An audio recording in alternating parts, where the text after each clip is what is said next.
Welcome to Vakeel Saab. సాధారణంగా ప్రతి ఇంట్లో కొన్ని చిన్న చిన్న సమస్యలు ఎదురవుతాయి. ఉదాహరణకు తండ్రి ఆస్తి కూతురికి వస్తుందా లేదా, లేదు అన్నదమ్ములతో పాటు కూతురికి సమాన హక్కు ఉంటుందా లేదా, ఈ చిన్న చిన్న సమస్యలతో పాటు చుట్టుపక్కల వాళ్ళతో ఏదో మాటామంతిలోనో ఒకసారి ఘర్షణ వస్తుంది. ఆ ఘర్షణ తర్వాత వాళ్ళు మనల్ని చూసి తిడుతున్నారనో, లేదా మనల్ని వాళ్ళు తిడుతున్నారనో, లేదా వాళ్ళని మనం వేరే వాళ్ళు తిడుతున్నారనో, వాళ్ళు తిట్టుకుంటున్నారని థర్డ్ పార్టీ వచ్చి మనకు చెప్పడం, ఇటువంటివన్నీ కూడా జరుగుతుంటాయి. వాటితో పాటు ఎక్కువగా కొలాయి దగ్గర ఘర్షణలో, లేదా మొక్కలు నీళ్ళు పోస్తున్నప్పుడు ఇటువంటి చిన్న చిన్న తగాదాలకి పోలీస్ స్టేషన్కి వెళ్తే పోలీసులు ఇది మా పరిధిలోకి రాదు అంటారు. మరి ఎవరికి చెప్పాలి? ఇటువంటి సమస్యల పరిష్కారానికి చిన్న చిన్న సమస్యల్ని కోర్టు మెట్లు ఎక్కొచ్చా లేదా అనే అంశంతో పాటు ఇటువంటి చిన్న చిన్న సమస్యలు ఎదురైనప్పుడు మరొక ఉదాహరణ, చిట్టీల పేరు మోసం చేసేవాళ్ళు కానీ, లేదు పక్కింటి వాళ్ళే కదా అని చిట్టీలు కట్టిన తర్వాత వాళ్ళ దగ్గర మనం ఎలాంటి ఆధారాలు లేకపోయినా ఒకరోజు సడన్గా ఆయన బిచ్చాన్ని ఎత్తేస్తాడు. అప్పుడు మనం ఏం చేయాలి? ఇది పోలీస్ స్టేషన్ పోతే ఇది సివిల్ మ్యాటర్ అంటారు. మరి మన డబ్బులు వస్తాయా రావా? ఒకవేళ చెక్కులు ఇచ్చినప్పుడు ఆ చెక్కులు ఏ విధంగా బౌన్స్ చేయాలి? ఒకవేళ చెక్కులు లేకుండా కేవలం ప్రామిసరీ నోట్లు మాత్రమే ఉంటే అది ఏ విధంగా మనం ముందుకు ప్రొసీడ్ అవ్వాలి? ఇటువంటి సమస్యలన్నిటికీ పరిష్కారానికి వకీల్ సాబులు ఈరోజు మనం పరిచయం చేస్తున్నాం. పూజారి నాగేశ్వరరావు గారు, అడ్వకేట్, హైకోర్టు. ఆయన అడిగి అంటే పెద్ద పెద్ద సమస్యలు కాకపోయినా ఇటువంటి కుటుంబ తరహా సమస్యలు కానీ, లేదా చుట్టుపక్కల ఎదురవుతున్న సమస్యలు కానీ, లేదా ఫైనాన్షియల్ ఇష్యూలతో జరుగుతున్న చిన్న చిన్న సమస్యలకి పరిష్కారం ఏ విధంగా ఉన్న విషయాన్ని నాగేశ్వర గారిని తెలుసుకుందాం. నాగేశ్వర గారు నమస్తే అండి. నమస్తే సార్. నాగేశ్వర గారు, సాధారణంగా కుటుంబంలో సమస్యలు వేరేగా ఉంటే చుట్టుపక్కల చిన్న చిన్న సమస్యలు ఎదురవుతుంటాయి. పక్కింటి వాళ్ళు మమ్మల్ని తిట్టారనో, లేదా డైరెక్ట్గా మాకు తిట్టకుండా వేరే వాళ్ళ మీద పెట్టి మమ్మల్ని తిడుతున్నారనో, లేదు చిన్న చిన్న గొడవలు పెరిగి పెద్ద అయితే కొట్టుకోవడం వరకు వస్తుంటాయి. అది ఎక్కడ కూడా కనబడిపోయినా కేవలం మాటల యుద్ధంతో నడుస్తుంటుంది చుట్టుపక్కల వాళ్ళతో.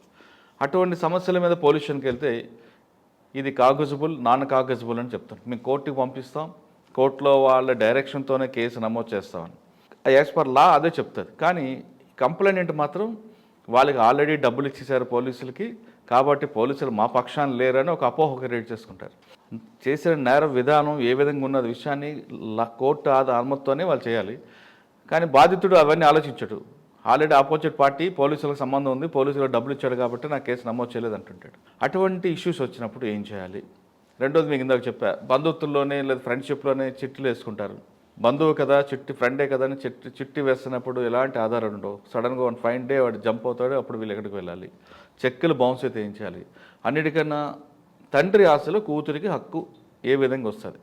సాధారణంగా ప్రేమించి బయటికి వెళ్ళిపోయిన కూతురికి వస్తుందా, లేదు తల్లిదండ్రులే కుటుంబం అంతా కలిపి కూర్చొని పెళ్లి చేసిన కూతురికే వస్తుందా? ఈ ప్రశ్నకు సమాధానం చెప్పే ముందు ఒక్కసారి బ్రీఫ్గా మీ కుటుంబ నేపథ్యం చెప్పండి. నేను సాధారణంగా వచ్చేసి ఒక అత్యంత మధ్యతరగతి కుటుంబంలో, నేను ఒక చిన్న కుగ్రామంలో, ఎక్కడ అంటే వరంగల్ డిస్ట్రిక్ట్లో చెరుపల్లి అని ఒక గ్రామం ఉంటుందండి. అది చాలా ఇప్పటికి కూడా మాకు బస్ సౌకర్యం లేదు యాజ్ ఆన్ టుడే. అటువంటి గ్రామంలో పుట్టాను నేను. తర్వాత మా ఫాదర్ ఈజ్ ఏ ఇల్లిటరేట్, అంటే వ్యవసాయ కుటుంబము మాత్రమే, వ్యవసాయ కుటుంబాన్ని ఆధారం చేసుకొని బతికిన కుటుంబం మాది. మాకు కూడా పెద్దగా అంటే చాలా తక్కువ వ్యవసాయ కుటుంబం ఉంది. నేను అక్కడ పుట్టాను. తర్వాత ఫాదర్ అప్పుడు ఆయనకున్న బ్రాడ్ విజన్ అనుకోవచ్చు, ఏమైనా అనుకోవచ్చు, దాన్ని అతి చిన్నప్పుడే, నేను ఒక 5th క్లాస్ 6th క్లాస్లో ఉన్నప్పుడే నన్ను హైదరాబాద్కి స్టడీస్ కోసం పంపించారు. అప్పటి నుంచి నేను ఇక్కడ హైదరాబాద్లో స్టడీ చేసుకుంటూ, జాబ్ చేసుకుంటూ పనిచేస్తున్నాను. తర్వాత నా డిగ్రీ అయిపోయిన తర్వాత నేను అప్పట్లో మనకు శాప్ అని ఒక కొత్త కోర్స్ వచ్చింది. అప్పట్లో డేటా సైన్స్కి సంబంధించి శాప్ అని ఒక కొత్త కోర్స్ వచ్చినప్పుడు నేను దాంట్లో ట్రైనింగ్ తీసుకోవడం జరిగింది. ట్రైనింగ్ తీసుకోగానే నాకు ఇమీడియట్లీ జర్మన్లో జాబ్ వచ్చింది. అప్పుడు శాప్ మీద హెడెల్బర్గ్ అని శాప్ క్వార్టర్స్ ఉంటుంది, అక్కడ హెడ్ క్వార్టర్స్ ఉంటుంది. దాంట్లో నాకు జాబ్ రావడం జరిగింది. ఇమీడియట్లీ అక్కడికి వెళ్ళిపోయాను. దాని తర్వాత ఒక 32 దేశాలలో నేను పనిచేశాను. మొత్తం అన్ని దేశాలలో సాఫ్ట్వేర్లో నేను పనిచేసిన తర్వాత ఒక 7-8 ఇయర్స్ నేను కంటిన్యూస్గా ఫారిన్లో పనిచేసిన తర్వాత నాకు అప్పుడు ఆ జాబ్ మీద బోర్ కొట్టింది అన్నట్టు. అంతే. అంటే ఆ ఇన్ఫర్మేషన్ ఐటీ జాబ్ ఎట్లా అంటే థర్డ్ పార్టీతో సంబంధం పెద్ద ఉండదు. ఎప్పుడు ఆ సిస్టమ్ మీద కూర్చోవడము, ఆ సిస్టమ్ వర్క్ చేయడము, ఆ కాన్ కాల్స్ తీసుకోవడము తప్ప మనకు ఒక మనిషితోని పెద్ద సంబంధాలు లేని జాబ్ అది. అంటే మనకు సోషల్ లైఫ్ అనేది చాలా తక్కువ. ఆ స్థాయి పెరుగుతున్న కొద్దీ అక్కడ వర్కింగ్ విధానం అంతా పెరుగుతుంది. ఫిక్స్ అయిపోయిన తర్వాత ఒక రోజు ఇక నేనే అనుకున్నాను అన్నాడు, ఎంతకాలం ఈ 4 గోడల మధ్యలో పనిచేయాలా. కొన్ని సందర్భాలలో ఏంటంటే ఐటీ జాబ్ చేసేటప్పుడు అది రాత్రి ఏందో పగలైందో కూడా అర్థం కాకపోతుండే, ఎందుకంటే మనకు రూమ్ సేమ్ కాదు, లైటింగ్ అంతా సేమ్ ఇంక అంతే. సో ఇక ఆ తర్వాత నేను డిసైడ్ చేసుకున్నానంట, ఇది కాదు జాబ్, మనం చేయాల్సిన జాబ్ ఇది కాదు, కంపల్సరీ ఏదన్నా మనకు పబ్లిక్ రిలేషన్ ఉండాలా, లేకపోతే జనాల తరపున పోరాడాలా అని చెప్పేసి ఆ తర్వాత నేను జాబ్ అప్పుడు నేను రిజైన్ చేసే టైంకే నా సాలరీ వచ్చేసి అరౌండ్ ఒక 1 crore రూపీస్ ఉంది. ఓకే, ప్రయాణమ్మా ప్రయాణం. అప్పటికి ఇంకా ధైర్యం చేసి నేను జాబు మానేసిన తర్వాత అప్పుడు ఈ అడ్వకేట్ కావాలనే ఉద్దేశం ఉండే నాకంటే, చిన్నప్పటి నుంచి కోరుకుండే, కానీ ఇక రకరకాల పరిస్థితుల వల్ల, కుటుంబ నేపథ్యం వల్ల, ఫైనాన్షియల్ ఇష్యూస్ వల్ల నాకు కుదరలే. ఇంకా దాని తర్వాత కొద్దిగా ఫైనాన్షియల్గా సెటిల్ అయిన తర్వాత సరే ఓకే రైట్, నేను కుటుంబాన్ని నడపగలుగుతా, ఇప్పుడు అంత అర్జెన్సీ ఏం లేదు నాకు ఎర్నింగ్స్లో అని చెప్పిన తర్వాత నేను ఈ అడ్వకేట్ ఫీల్డ్ని చూజ్ చేసుకోవడం జరిగింది. ఈ అడ్వకేట్ ఫీల్డ్ని కూడా నేను ఎందుకు చూజ్ చేసుకోవడం జరిగింది అంటే, ఇప్పుడు ఫారిన్కి నేను ఒక 8 years నేను ఫారిన్లో తిరిగిన తర్వాత అక్కడ కల్చరు, అక్కడ విధానం అంతా అలవాటైన తర్వాత మళ్ళీ నేను ఇండియాకి వచ్చిన తర్వాత ఒక విషయాన్ని గమనించిన ఏంటంటే, చాలా అంటే అక్కడ ఫారిన్లో ఏంటంటే ఫస్ట్ చట్టానికి విలువిస్తారు, తర్వాత వ్యక్తిగత అభిప్రాయాలకి, వ్యక్తిగత అవసరాలకి విలువిస్తారు. మన దేశంలో ఏం చేస్తారంటే చట్టం అనేది ఇప్పటికీ ఒక కొరకరాని కొయ్య కిందనో, అంటరాని తనం కిందనో ఉండిపోయింది. ఎందుకంటే ఇప్పటికీ నా దగ్గరికి, ఇప్పుడు యాజ్ ఏ అడ్వకేట్ ఇప్పటికీ నా దగ్గరికి ఐఐటీలో పనిచేసే వ్యక్తులు కావచ్చు, లేదా పెద్ద పెద్ద సంస్థలలో పనిచేసే వ్యక్తులు కావచ్చు, వాళ్ళు మనకి ఏం చెప్తుంటారంటే, సార్ ఇప్పటిదాకా మా ఇంటా వంట నేను పోలీస్ స్టేషన్ పోలేదు సార్ అంట. పోలీస్ స్టేషన్కి పోవడం అనేది నామూషియం కాదు. పోలీసులు అనేది ఒక రక్షణ వ్యవస్థ, మనల్ని కాపాడడానికి, మనకు సమాజంలో ఉన్న శాంతి భద్రతలని చూసుకోవడానికి ఉన్న రక్షణ వ్యవస్థ అది. కానీ వాళ్ళు ఎట్లా ఫీల్ అవుతారంటే, సార్ ఇప్పటికి నేను మా ఇంటి వంట పోలేదు, పరుగు పోయింది సార్, పోలీస్ స్టేషన్ పోలీసు వాళ్ళు మా ఇంటికి వచ్చారు సార్, లేకపోతే ఇంతవరకు మేము కోర్టుకు పోలేదు సార్ అంటారు. కోర్టుకు పోవడం అనేది నామోషయం కాదు. రాజ్యాంగం నీకు కొన్ని హక్కులు ఇచ్చింది, కొన్ని రైట్స్ ఇచ్చింది, కొన్ని హక్కులు ఇచ్చింది, కొన్ని ఫెసిలిటీస్ ఇచ్చింది. నువ్వు ఈ దేశంలో ప్రశాంతంగా బతకడానికి ఒక జీవన విధానాన్ని ఇచ్చింది. దాన్ని ఎక్సర్సైజ్ చేసుకోవడానికి నీకేమైనా అన్యాయం జరిగినప్పుడు కానీ, నీ రైట్స్కి ఎక్కడన్నా భంగం జరిగినప్పుడు కానీ మీరు కోర్టుకు వెళ్ళి ఎక్సర్సైజ్ చేసుకోమని చెప్తున్నది. ఇప్పటికీ ఆ జీవిత విధానాన్ని బాగా గమనించిన. అంటే అది ఆ ట్రెండ్ మార్చాలని మీరు లాలోకి వచ్చారు? అవును, ఆ ట్రెండ్ మార్చడానికి లాలోకి వచ్చింది ప్రధానంగా. సాధారణంగా లా చేసిన వాళ్ళు ప్రతి ఒక్కరు కూడా ముందు సర్వీస్ మోటో అంటారు, తర్వాత ప్రొఫెషనల్ అంటారు, తర్వాత కమర్షియల్ అవుతుంటారు. మరి కొంతమంది ఆ క్రిమినల్స్తో కలిసి వేరే యాంగిల్లో వెళ్ళిపోతుంటారు. కొన్ని మర్డర్ కేసులు కూడా మనం చూస్తున్నాం. క్రిమినల్ యాంగిల్ పక్కన పెడతా ఉన్నాను, అందరూ రారు. అది ప్రొఫెషనల్గా చాలా 1% కూడా ఉండకపోవచ్చు. సార్ మీరు ప్రొఫెషనల్ అనుకున్నారా, సర్వీస్ మోటో అనుకున్నారా, కమర్షియల్ చేద్దాం అనుకున్నారా? ఆల్రెడీ మీరు ఫైనాన్షియల్ సెటిల్ అయి ఉన్నారు కాబట్టి. అంటే నేను వాస్తవానికి చెప్పాలంటే నేను వచ్చిందైతే సర్వీస్ మోటో కిందనే వచ్చిన. నేను సర్వీస్ చేయాలి, జనాలకు సర్వీస్ చేయాలి, అడ్వకేట్ కింద ఎవరికైనా అన్యాయం జరిగితే మనం దాన్ని వాళ్ళకి న్యాయం చేయాలనే ఉద్దేశంతోనే వచ్చినాం. దాని మీదనే ఉన్నాం ఇప్పటికీ. ఎవరికి అన్యాయం జరిగినా కూడా మనం వాళ్ళకి న్యాయం చేస్తానికే ఉన్నాం. కానీ మనకి ఇండియాలో ఒక లాని మనం కనుక ఒక కోర్టులో కేసు నడపాలి అంటే మనకు కంపల్సరీ కొద్దిగా కమర్షియల్ యాంగిల్ ఆలోచించాల్సిన పరిస్థితి ఏర్పడుతుంది. అంటే అదొకటి ఆలోచించారంటే మీరు ఫ్రీగా సర్వీస్ చేస్తామన్నా జనం కూడా వేరే అనుకుంటారు. అది కూడా ఉన్నది. ఫ్రీగా సర్వీస్ చేస్తాను లేదు. నేను కొన్ని సందర్భాలలో ఏమైందంటే, కొంతమందికి నేను ఫ్రీ సర్వీస్ చేయడానికి వచ్చినప్పుడు అంటే మాకు ఫ్రీ సర్వీస్ చేసి మీరు ఆపోజిట్ వాళ్ళ దగ్గర అమ్ముడు పోతున్నారా అని అదొక పాయింట్ ఉంటుంది. లేదు అందుకే మాతో వాదిస్తున్నాడు చెట్టు కింద ప్లేటర్ అనే పదం కూడా, అనే అపవాదం కూడా వస్తుంటుంది. సో నేనైతే వచ్చింది అయితే సర్వీస్ చేయడానికి వచ్చిన. కానీ ఇక కొన్ని సందర్భాలలో ఏంటంటే కొద్దిగా కమర్షియల్ కూడా కావాల్సి వచ్చింది దానికి. ఎందుకంటే అది రన్ చేయాల్సిన పరిస్థితి ఏర్పడుతుంది. ఒక వ్యక్తితో ఎప్పుడు కూడా మనం సర్వీస్కి వచ్చిన తర్వాత ఫస్ట్ కేసు ఏంటంటే, నేను సర్వీస్కి వచ్చిన ఫస్ట్ కేసు అంటే, నేను అడ్వకేట్ అయిన తర్వాత తీసుకున్న ఫస్ట్ కేసు ఏముందంటే, ఒక డైవర్స్ కేసు తీసుకున్నాను ఫస్ట్. 498 లేదు, డైవర్స్ కేసు అంటే లేదు, అది contested divorce. So first case అది. సో ఆ ఫస్ట్ కేసు ఎవరు మీరు మేల్ ఫీమేల్ వైఫ్ తీసుకున్నారు? ఫీమేల్ వైఫే తీసుకున్నాను. అచ్చా, ఏంటి అంత హరాస్మెంట్ చేశాడు ఆయన? అవును. సో తీసుకున్నా. సార్ ఇప్పుడు కరెక్ట్ సబ్జెక్ట్లోకి వచ్చారు. సార్ మీరు ఫస్ట్ కేసులో తీసుకున్నారు. సాధారణంగా భర్త భార్య మధ్యన జరిగే విభేదాలు కోర్టు వరకు వస్తుంటాయి. కొంతవరకు గతంలో తీసుకుంటే పెద్దల సమక్షంలో అయిపోయింది. అది అప్పుడు ఉమ్మడి కుటుంబ వ్యవస్థ ఉంది కాబట్టి నడిచేది. ఇప్పుడు వేరే వేరే కారణాల చేత వాళ్ళు తొందరగానే డైవర్స్కి వస్తున్నారు. 498 పెట్టి డైవర్స్కి వెళ్ళాలా, లేదా మ్యూచువల్ డైవర్స్ తీసుకోవాలా, లేదు మీరు అన్నట్లుగా అమ్మాయి ముందు కంటెస్ట్ చేస్తే ఏ విధంగా ప్రొసీడ్ అవ్వాలి? మీ ఫస్ట్ కేసు అదే కాబట్టి. అవును, ఫస్ట్ కేసు నాకు నేను డైవోర్స్ తీసుకునే టైంకి నాకు అంత అవగాహన, చట్టాల మీద అంత అవగాహన కూడా లేదు. ఇప్పుడు ఏంటంటే నేను కొన్ని వందల వేల కేసులు నేను డైవోర్స్ కేసులు చేసిన కాబట్టి ఇప్పుడు ప్రజెంట్ ఉన్న సామాజిక పరిస్థితుల ప్రకారం ఏంటంటే మ్యూచువల్ డైవర్స్ అనేది best policy in the country. మీరు ఎప్పుడైనా గమనించారా ఒక సెలబ్రిటీ కోర్టుకు వెళ్ళి డైవర్స్ కేసులలో కొట్లాడడం మీరు ఎప్పుడైనా గమనించారా? ఉండదు. మరి ఒక సెలబ్రిటీలు కోర్టుకు వెళ్ళి కొట్లాడలేనప్పుడు ఒక సామాన్య వ్యక్తి ఒక కోర్టులో డైవర్స్ తీసుకోవడానికి యావరేజ్ టైం ఇండియాలో ఇప్పుడున్న పరిస్థితుల్లో 5 years పడుతుంది. యావరేజ్ టైం అంటే యావరేజ్ టైం. కొన్ని సందర్భాల్లో మనం 2 yearsలో డైవర్స్ చేసిన కేసులు కూడా ఉన్నాయి, కానీ మనం ఓవరాల్గా తీసుకుంటే ఒక డైవర్స్ కేసుకి 5 years టైం పడుతుంది. మ్యూచువల్ డైవర్స్ మ్యూచువల్ డైవర్స్ అనేది జనరల్గా అకార్డింగ్ టు లా ప్రకారం 6 months. సార్ ఇప్పుడు అప్లై చేసిన డేట్ నుంచి 6 monthsలో మ్యూచువల్ డైవర్స్ ఇవ్వాలా? సార్ మ్యూచువల్ డైవర్స్కి అప్రూవ్ అవ్వాలంటే ఏం చేయాలంటే?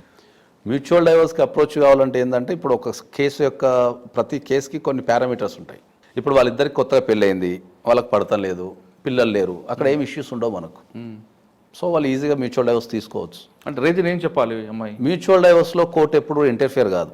మ్యూచువల్ డైవర్స్లో మన కోర్టు ఎప్పుడు ఇంటర్ఫియర్ కాదు. ఎందుకంటే అది మ్యూచువల్గా వాళ్ళు ఇద్దరు అండర్స్టాండింగ్తో తీసుకున్న డైవర్స్ కాబట్టి కోర్టు ఎప్పుడు కూడా ఇంటర్ఫియర్ కాదు దాంట్లో, అంటే ఫోర్స్ చేయదు పార్టీస్ని. కాకపోతే కొన్ని సందర్భాలలో ఏంటంటే కోర్టు కౌన్సిలింగ్ ఇచ్చే అవకాశం ఉండొచ్చు. ఎందుకమ్మా డైవర్స్ తీసుకుంటున్నారు, మంచి జీవితం ఉంది కదా, చిన్న చిన్న పొరపాట్లు కదా, కలిసి ఉండొచ్చు కదా అనేది. ఎందుకంటే మనది కుటుంబ వ్యవస్థ కాబట్టి భారతదేశం అనేది ఒక మ్యారేజ్ని కాపాడటానికి కోర్టు ట్రై చేయొచ్చు. సో మ్యూచువల్ డైవర్స్లో ఎప్పుడైనా కూడా కోర్టులో రాసిన విషయాలు అనేటివి లాపరంగా ఉన్నాయా లేవా అనేది మాత్రమే చెక్ చేసుకుంటారు తప్ప. అంటే ఒక అమ్మాయి మ్యూచువల్ డైవర్స్ తీసుకోవాలంటే ఒక అడ్వకేట్కి అప్రోచ్ అవ్వాలా, కోర్టుకి వెళ్ళాలి? లేదు, కంపల్సరీ అడ్వకేట్కి అప్రోచ్ కావాల్సిన అవసరం ఏర్పడుతుంది. ఎందుకంటే సామాన్య వ్యక్తులకు కోర్టు ప్రాసెస్ కానీ, ఎక్కడ అప్లై చేయాలి, ఎట్లా అప్లై చేయాలి, దాని ఫార్మాట్ కానీ, దాన్ని నెంబరింగ్ చేయటం కానీ ఇవన్నీ వాళ్ళకు ఉండవు. కాబట్టి ఒక మ్యూచువల్ డైవర్స్ అప్లై చేయాలి అంటే కంపల్సరీ ఒక అడ్వకేట్ ఉంటేనే అది మీకు ఈజీ ప్రాసెస్. సాధారణంగా మ్యూచువల్ డైవర్స్లో అడ్వకేట్ ఫీజు ఎంత ఉంటుందండి కోర్టు ఖర్చులతో కలిపి? ఎప్పుడైనా కూడా మనం ఓపెన్గా మాట్లాడితే ఎట్లుంటుందంటే ఫ్యామిలీ కేసులలో ఎక్కడ కూడా కోర్టు ఫీజులు ఉండవు. మ్యాక్సిమం ద ఫ్యామిలీ కేసులలో తీసుకుంటారు కదా, అది ఇక అదే అంటున్నాను. మ్యాక్సిమం మనం కోర్టు ఫీజుకి వచ్చినప్పుడు ఏంటంటే ఫ్యామిలీ కేసులలో ఏ కోర్టుకైనా కూడా 10 rupees కోర్టు ఫీజు ఉంటుంది అంతే. అది మ్యూచువల్ డైవర్స్ కానీ లేకపోతే కంటెస్టెడ్ డైవర్స్ కానీ ఏ రకమైన కూడా ఫ్యామిలీ కోర్టులలో ఫీజు అనేది ఉండదు. 10 rupees ఉంటుంది. తర్వాత ప్రాసెసింగ్ అని చెప్పేసి ఇంకా కొన్ని 500 1,000 రూపాయలు ఇది నోటీసులు పంపడం అట్లాంటిది అంతే ఉంటుంది తప్ప కోర్టుకు సంబంధించి పెద్ద ఎక్స్పెన్సెస్ ఏమి ఉండవు. కానీ లాయర్కే ఉంటుందా? ఇవే ఫ్యామిలీ కేసుల్లో మొత్తం లాయర్ ఫీజే ఉంటుంది ఇంకా. సార్ ఇప్పుడు డాక్యుమెంట్ ఇచ్చాం, అమ్మాయి అడ్వకేట్కి వెళ్ళింది, నాకు ఆయనకి ఇప్పుడు పడట్లేదు కాబట్టి మ్యూచువల్ డైవర్స్ అని కోర్టు ఫీజులకి లేదా లాయర్ గారి ఖర్చులకి ఇచ్చిన తర్వాత 6 నెలల సమయం ఎందుకు పడుతుందండి? చట్టం రాసేటప్పుడు ఏం చేశారు అంటే ఈ మ్యూచువల్ డైవర్స్ అనే దాని గురించి మనం మాట్లాడితే ఏంటంటే ఎక్కడైనా కూడా భార్యాభర్తల మధ్యలో ఏదైనా చిన్న అభిప్రాయాలు రావచ్చు, లేకపోతే వాళ్ళు అవగాహన లేకపోవచ్చు, కాబట్టి వాళ్ళకు ఒకరికొకరు పడకపోవచ్చు, లేకపోతే కుటుంబ నేపథ్యం ఉండకపోవచ్చు, మెచ్యూరిటీ లేకపోవచ్చు. సో వాళ్ళు ఎప్పుడైనా కోర్టుకి ఇమీడియట్లీ మ్యూచువల్ డైవర్స్ అని రాగానే వాళ్ళని విడగొట్టకుండా వాళ్ళ మధ్యలో ఏమైనా ఉన్నాయా ఒక 6 నెలల కాలం అనేది. ఎందుకంటే మనం ప్రత్యేకంగా చెప్పాల్సింది ఏంటంటే ఈ డైవర్స్ అనే ప్రాసెస్ ఎప్పుడైనా కూడా మనసుకు సంబంధించింది. ఓకే, ఒకటే వ్యక్తితో మీరు ఒక 6 నెలలు ట్రావెల్ చేస్తే ఆ వ్యక్తి ఒకసారి నచ్చుతాడు, ఒకసారి నచ్చడు. ఓకే, సో ఆ మ్యూచువల్ డైవర్స్ అనే ప్రాసెస్ అనేది అది ఎమోషనల్గా తీసుకున్న డెసిషనా, లేకపోతే వాళ్ళు కంపల్సరీ స్టాండ్ అవుతారా, ఆ 6 months ఉండగలుగుతారా ఆ డెసిషన్ మీద అనేది మెయిన్ ప్రధాన కారణం. ఎందుకంటే ఇప్పుడు ఇంట్లో ఒక గొడవ అవుతుంది, నీతో నేను కలిసి ఉండలేను, చల్ రేపు పొద్దుల పోయి మనం కోర్టులో డైవర్స్ తీసుకుందాం అని చెప్పేసి పక్కన పోయి అప్లై చేసుకుంటా కోర్టు గ్రాంట్ చేసింది అనుకో, అప్పుడు ఆ ప్రాసెస్కి వాల్యూ ఉండదు. సో అది ఎమోషనల్ ఉండొచ్చు. తర్వాత మళ్ళీ ఒక 3 నెలల కరియర్ అప్పుడు ఆవేశపడి డైవర్స్ తీసుకున్నానే ఆ వ్యక్తి మంచోడు కదా నేను తప్పర్థం చేసుకున్నానేమో, ఇట్లాంటి కాన్సెప్ట్లు అన్నీ ఉంటాయి. సో అందుకని ఒక 6 నెలల టైం ఏం చేస్తారు అంటే ఒక 6 నెలల టైంని కంపల్సరీ కోర్టు నిర్ణయించింది. సో 6 నెలల్లో వాళ్ళ డిసిషన్ మారకుండా అట్లనే ఉంటే దానికి మ్యూచువల్ డైవర్స్ మనం శాంక్షన్ చేయొచ్చు అనేది ఉంది కాన్సెప్ట్. సార్ మ్యూచువల్ డైవర్స్కిలో పిల్లలు ఉన్నారనుకోండి ఆ కేసులో, అప్పుడు కోర్టు యాక్సెప్ట్ చేస్తుందా? మ్యూచువల్ డైవర్స్ నెంబర్ 1 అండి, పిల్లలు ఉంటే యాక్సెప్ట్ చేస్తుందా? నెంబర్ 2, డైవర్స్ అయిపోయిన తర్వాత భర్త నుంచి మనకు భరణం కావాలని అడిగే హక్కు ఉంటుందా? నెంబర్ 2. నెంబర్ 3, మీరు అన్నట్లుగా సంవత్సరం తర్వాత మరొకసారి ఆమెతో రీజాయిన్ అవ్వాలి అని ఆయన అనుకున్నా లేదా ఈమె అనుకున్నా మళ్ళీ యాక్సెప్ట్ చేస్తుందా? ఇప్పుడు మ్యూచువల్ డైవర్స్కి వచ్చారకు పిల్లలు ఉన్నారనుకోండి, ఇప్పుడు మ్యూచువల్ డైవర్స్కి వచ్చారికి ఏమవుతుందంటే కోర్టుకి ఇంతకుముందు చెప్పినట్టు కోర్టు దాంట్లో ఇంటర్ఫియర్ కాదు. కాకపోతే ఆ మ్యూచువల్ డైవర్స్ డ్రాఫ్టింగ్లో రాసిన విధానం అనేది లీగల్గా ఉందా లేదా అనేది ఒకసారి చెక్ చేసుకుంటారు. ఈ మ్యూచువల్ డైవర్స్లో కోర్టు ఎప్పుడైనా ఇంటర్ఫియర్ కాదు కాబట్టి దానికి సంబంధించిన అడ్వకేట్లు ఎవరైతే ఉంటారో వారే కౌన్సిలింగ్ ఇచ్చి లా పరంగా ఏం చేయాలి అనే విషయాన్ని వాళ్ళు చాలా క్లారిటీగా వాళ్ళు చెప్పేస్తారు. పిల్లలు ఉన్నారనుకుందాం ఎప్పుడన్నా, ఇప్పుడు పిల్లలు ఉంటే మేమేం చేస్తాం, ఫస్ట్ పిల్లల కస్టడీ గురించి మాట్లాడతాం. పిల్లలు ఎవరి దగ్గర పెరగాల మ్యూచువల్ డైవర్స్లో, సో దాన్ని డిసైడ్ చేస్తాం. తండ్రి దగ్గర పెరగాలనా తల్లి దగ్గర పెరగాలి. అది మ్యూచువల్ అండర్స్టాండింగ్లో కొంతమంది ఏం చేస్తారు, పిల్లల్ని తల్లి దగ్గరనే ఉండమని చెప్తారు. కొంతమంది తండ్రి కూడా పిల్లల యొక్క కస్టడీ తీసేసుకుంటాడు. ఈ కస్టడీ అనేది మళ్ళీ పర్మనెంట్ కస్టడీ అనేది మనం రాయాలి కంపల్సరీ. ఎందుకంటే ఇవాళ రేపు ఎక్కడికి పోయినా కూడా అప్లికేషన్ ఫామ్స్లలో కొన్ని డీటెయిల్స్ అడుగుతున్నారు. సో ఆ కస్టడీ అనేది మనం కంపల్సరీ డిఫైన్ చేయాలి, ఫస్ట్ పాయింట్. రెండోది వచ్చేసి వాళ్ళకి సంబంధించిన ఎక్స్పెన్సెస్ ఏవైతే మెయింటెనెన్స్ అంటామో దానికి సంబంధించి కూడా దాంట్లో మనం డిఫైన్ చేయాలి. కొంతమంది ఏం చేస్తారంటే మెయింటెనెన్స్ ఎవ్రీ మంత్ ఇవ్వకుండా ఏం చేస్తారు, లంసమ్ అమౌంట్ ఇచ్చేస్తారు. ఒక 5 lakhs 10 lakhs 15 lakhs వాళ్ళ ఆర్థిక పరిస్థితులను బట్టి ఇచ్చేస్తారు. కొంతమంది ఏం చేస్తారు, పిల్లల పేరు మీద అసెట్స్ రాస్తారు. కొంతమంది ఏం చేస్తారు, నెలకు ఒక 10,000 20,000 ఇస్తా అని చెప్తారు. దాన్ని మనం కంపల్సరీ రాయాలి దాంట్లో. ఇంకా కొంతమంది ఏం చేస్తారంటే అసలు మేము ఏమి ఇవ్వమని చెప్పి రాసేస్తారు. పిల్లలకు మేము ₹1 కూడా ఇవ్వమని చెప్పి రాస్తారు. అది పార్టీస్ మధ్యలో ఉన్న అండర్స్టాండింగ్. సో దాన్ని మనం కంపల్సరీ పిల్లల కష్టం అనేది ఎక్కడ ఉండాలని ఒకటి రాయాలా. రెండోది వాళ్ళకి సంబంధించిన మెయింటెనెన్స్ కానీ ఎడ్యుకేషనల్ ఎక్స్పెన్సెస్ కానీ ఎవరు పెట్టుకుంటున్నారు, ఎట్లా పెట్టుకుంటున్నారు అనేది మనం డిఫైన్ చేయాలా. మూడోది చైల్డ్ కస్టడీ ఎవరి దగ్గర అయితే ఉంటుందో, పర్మనెంట్ చైల్డ్ కస్టడీ ఎవరి దగ్గర అయితే ఉంటుందో వాళ్ళ ఆపోజిట్ పర్సన్కి మనం విజిటింగ్ రైట్స్ అనేది కంపల్సరీ ఇవ్వాలి. ఎందుకంటే అది natural